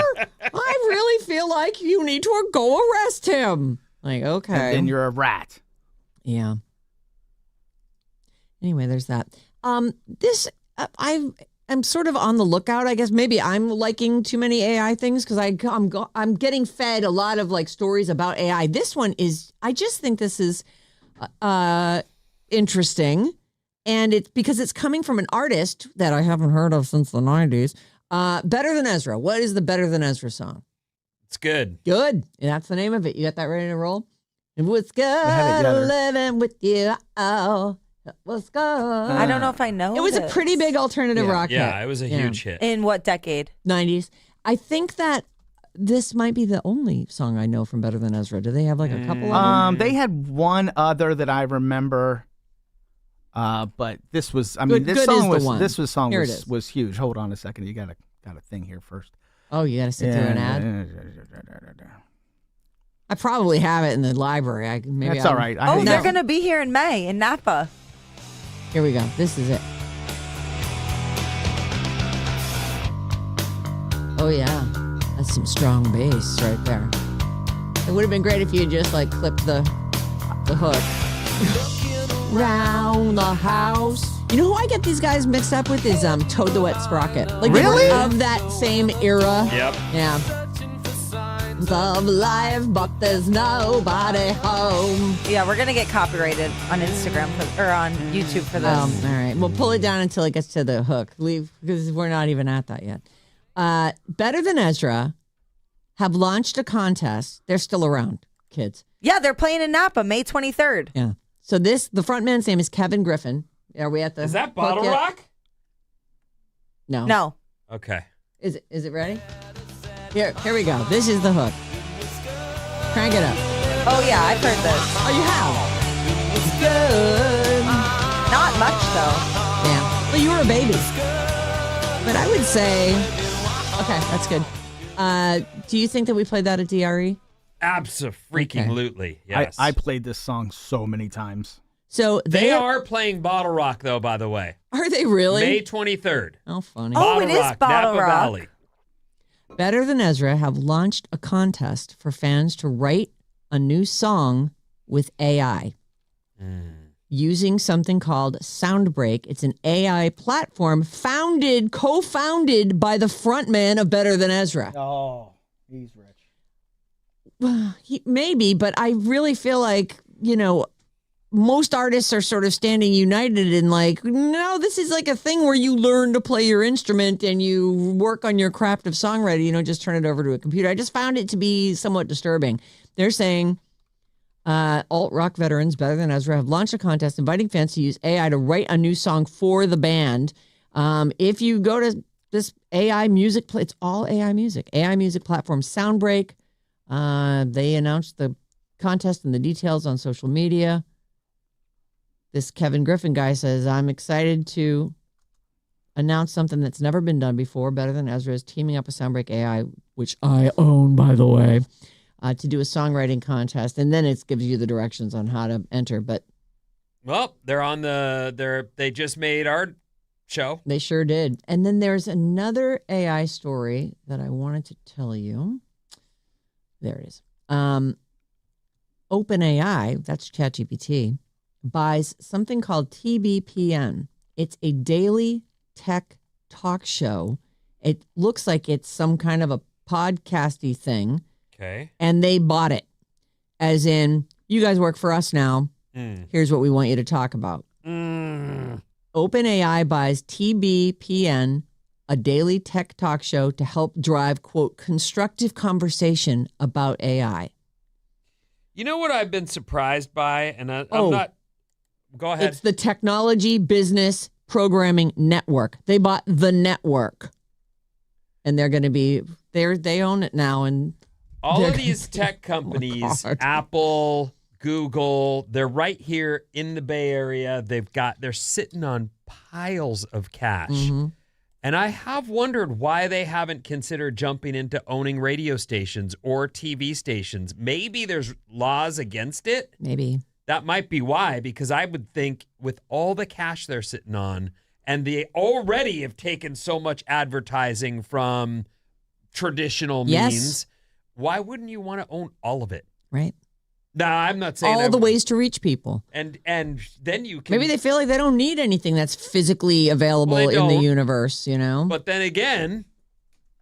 I know. You're seeing it right here. They bought something so they can, positive PR themselves. They say that OpenAI will maintain TBPN's editorial independence, allowing the team to choose their own guests and make their own editorial decisions. I'm sure that'll last forever. Okay, then, what's coming up in the news? West Virginia, chicken coops. Oh, my goodness. And Bob. Oh, I love it.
It is easy to fall in love with you, Olivia.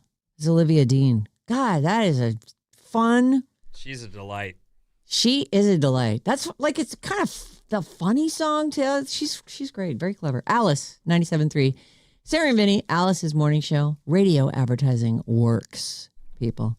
We have seen it in action. And we'd love to have you join the party over here. Just email advertisesf@odyssey.com and let us get you rocking on Alice. What's up, everyone? This Alice Report is brought to you by the Saturday Morning Special. If you want more of us, we got more of us. Yeah, this time tomorrow, you could be listening to us. Hello. The Saturday Morning Special's back. You get the best of the week each Saturday from 6 a.m. to 10 a.m. And it was a good week. It's going to blow your socks off. Yeah. All right. If you missed any of our regular features, they'll be on there, so check it out. Okay, this first story, I have to tell you a memory of mine that immediately comes to the forefront when I read Chicken Coop.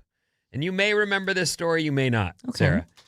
My friend, I just wrote my friend who I was with when this happened, and I said, a tree fell on the chicken coop. What is that from?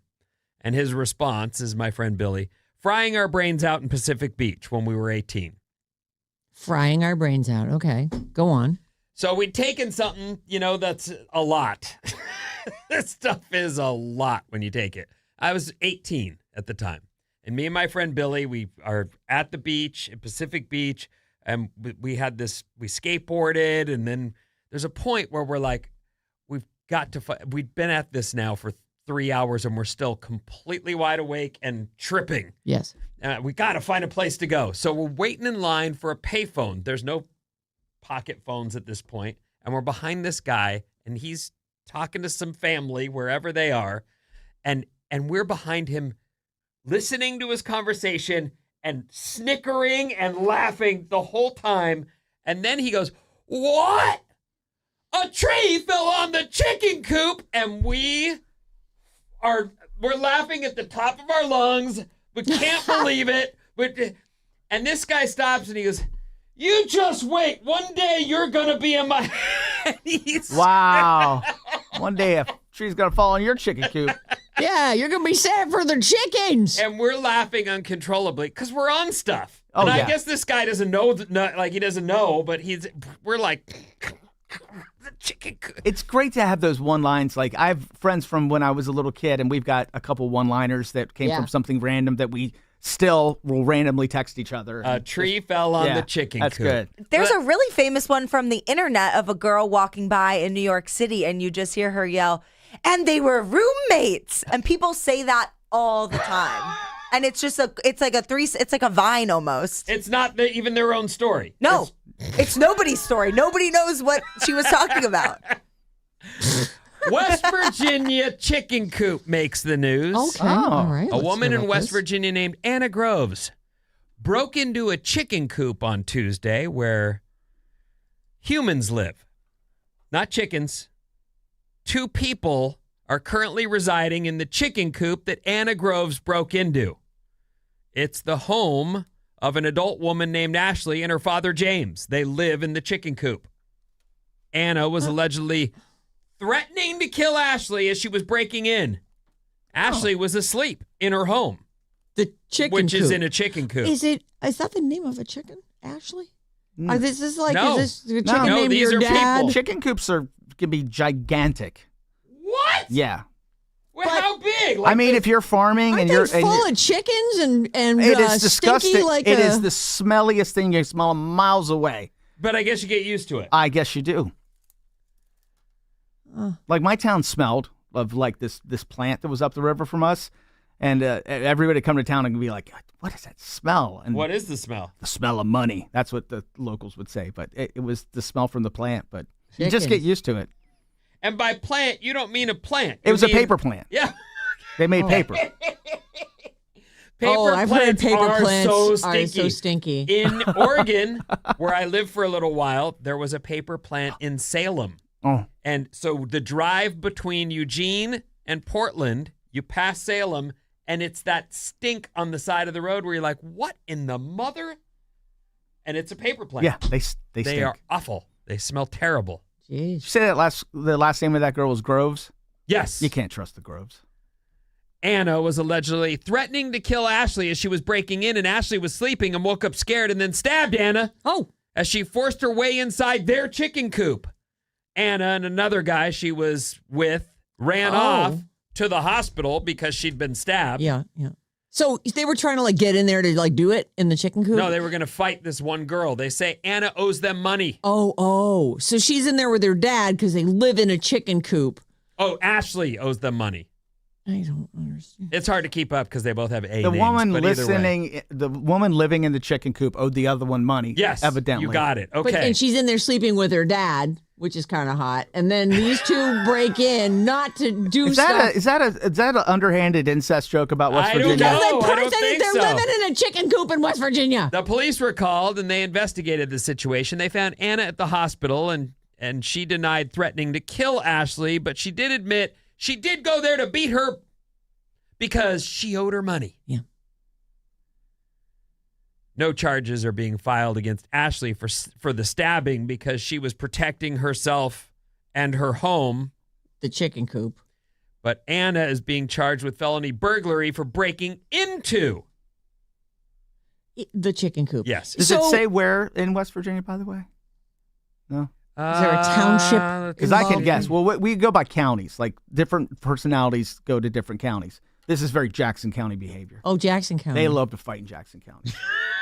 If you go to Jackson County, just be ready to get in the fight. Look it up. Yeah, It's a see if story. you It's can- just a real news story, but I don't have it in front of me. I It's guess I'm confused. Like, if you have like a, I don't know, municipal level chicken business where you're really, providing eggs and or dead chickens to people, like, that's more of like a chicken barn. Is this, I think of a coop, like any coop I've ever experienced, it was, maybe 20 chickens in there. You open I up the told you back my only doors. chicken coop story, and it was a guy. You that don't know the size of the chicken coop in question that had the tree I have fall no on it? idea. Me and my friend Billy were on LSD, snickering behind him while he was on the phone. He's talking back home, and the tree fell in the chicken coop, and he looks back at us, and we're like, "Loser." This is down in Kanawha County. That's southern West Virginia. What do you mean, pluh? Yeah, but they don't fight like they I'm do in from the Jackson Eastern County. Panhandle, which is the nicer part of the state. That's the high end. Yeah, we have a nicer accent. and Ladies and everything. gentlemen, may I please introduce to you the lovely, smart, exquisite, You forgot gorgeous. gorgeous, Talented.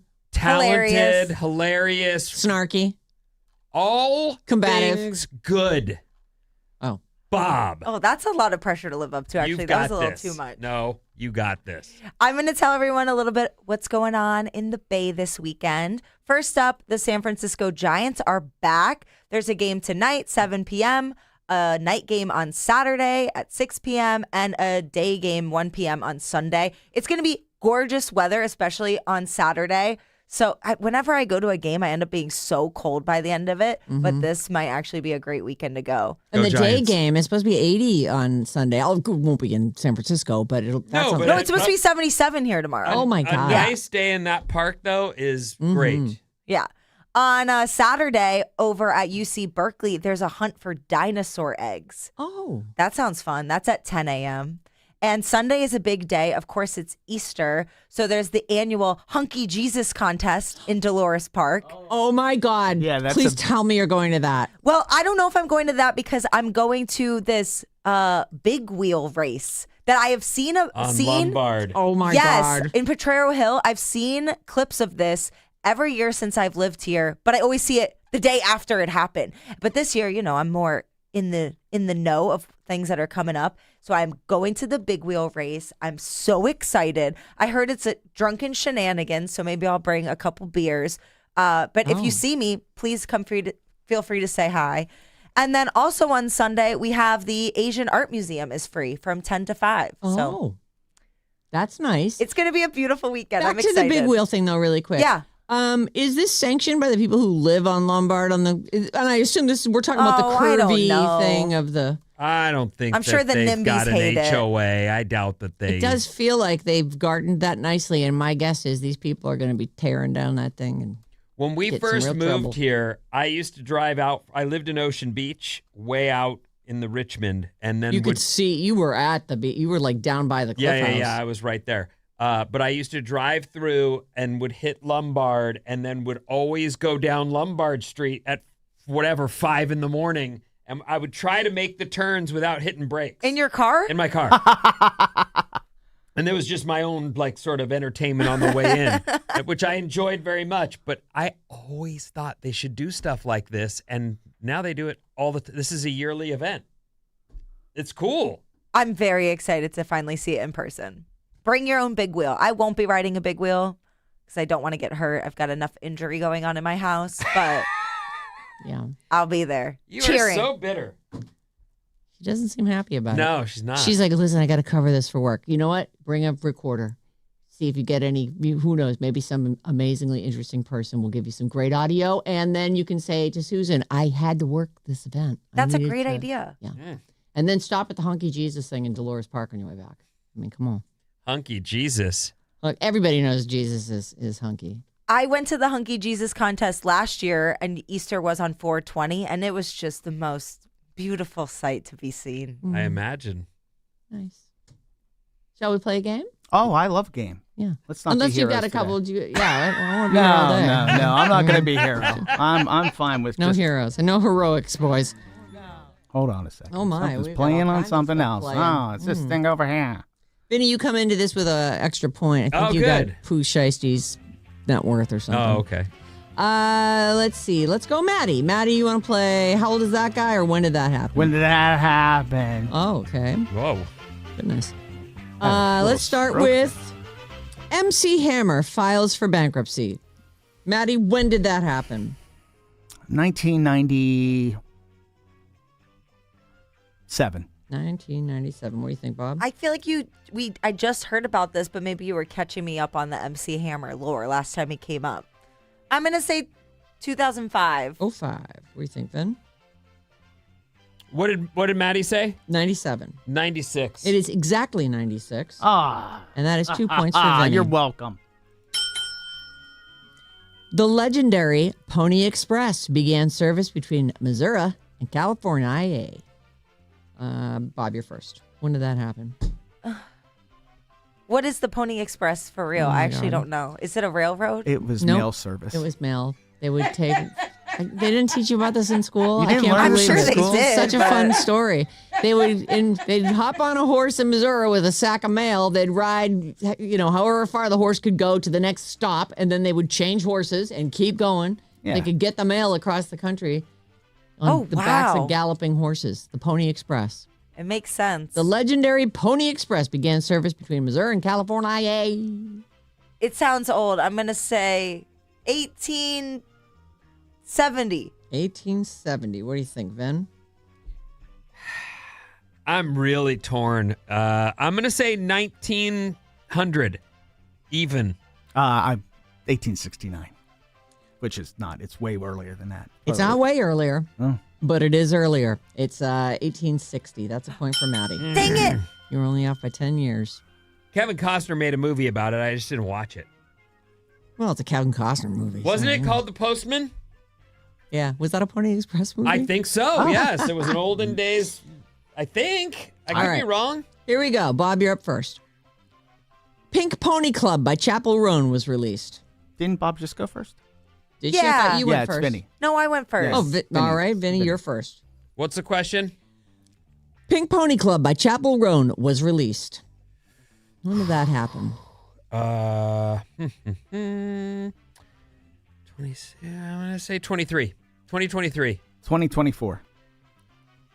I guess I'll say 2022. It was 2020. What? It's 6 years old. I do remember seeing it on my TikTok feed. One of those fake grassroots campaigns trying to get that song popular for a long time before she graced us with her sassiness. Yeah. Did you said the earliest number, right? Yes. Okay. Sorry. I just got caught up in the conversation. Next up. The first issue of TV Guide hit newsstands. It was sold for 15 cents. Don't put your hand over your face like that. It sold for 15 cents a copy. Lucille Ball and her baby, Desi Arnaz Jr., were on the first cover. When did that happen? What year was that, Maddie? 1953. 53. 1960. 59. It was exactly 1953. Woo-hoo-hoo! That is 2 points for Maddie. We are now tied 3-3. Bob, you have 1 point. All right, let's go with this one. Apple releases the first generation of the iPad. Who needs that? iPad, come on. Apple released the first iPad. I think that's a quote from me specifically. I think we shouted it together. And I've had at least 5 of them. At least. I know. Oh, my God. Bob, you're first. When did the iPad come out? I feel like I can always, the iPhone, was that 08? I'm going to say 2010. That feels late. 2012. 2009. It was exactly 2010. And we are tied 3 ways, everybody. Whoever gets this next one is the winner. I guess I'll go with this one. The Unabomber, Theodore Kaczynski, was finally arrested. He sent 16 mail bombs between 1970. I'm going to just say he started his run in 1978. And he was finally arrested. What year? And Vinny, you're first. 99. 99. 1997. 97. 96. 96 exactly. And by a score of 5 to 3-3. Boom! Oh, wow. I pulled that out of nowhere. She was just in the rear, and now she won the whole thing. I don't know why I'm In the surprised. rear. Who's better than Bob? No one. No one. My name is Bob. Sure it is. Yeah, right. Goodbye. Keep it here all day because we have chances for you to win Hillary Duff tickets at 12:05 and 5:05 with Mason and It's Jane. And also, happy Easter if you celebrate that. And if you don't, still have a great weekend, and we'll see you back here on Monday. Thank you.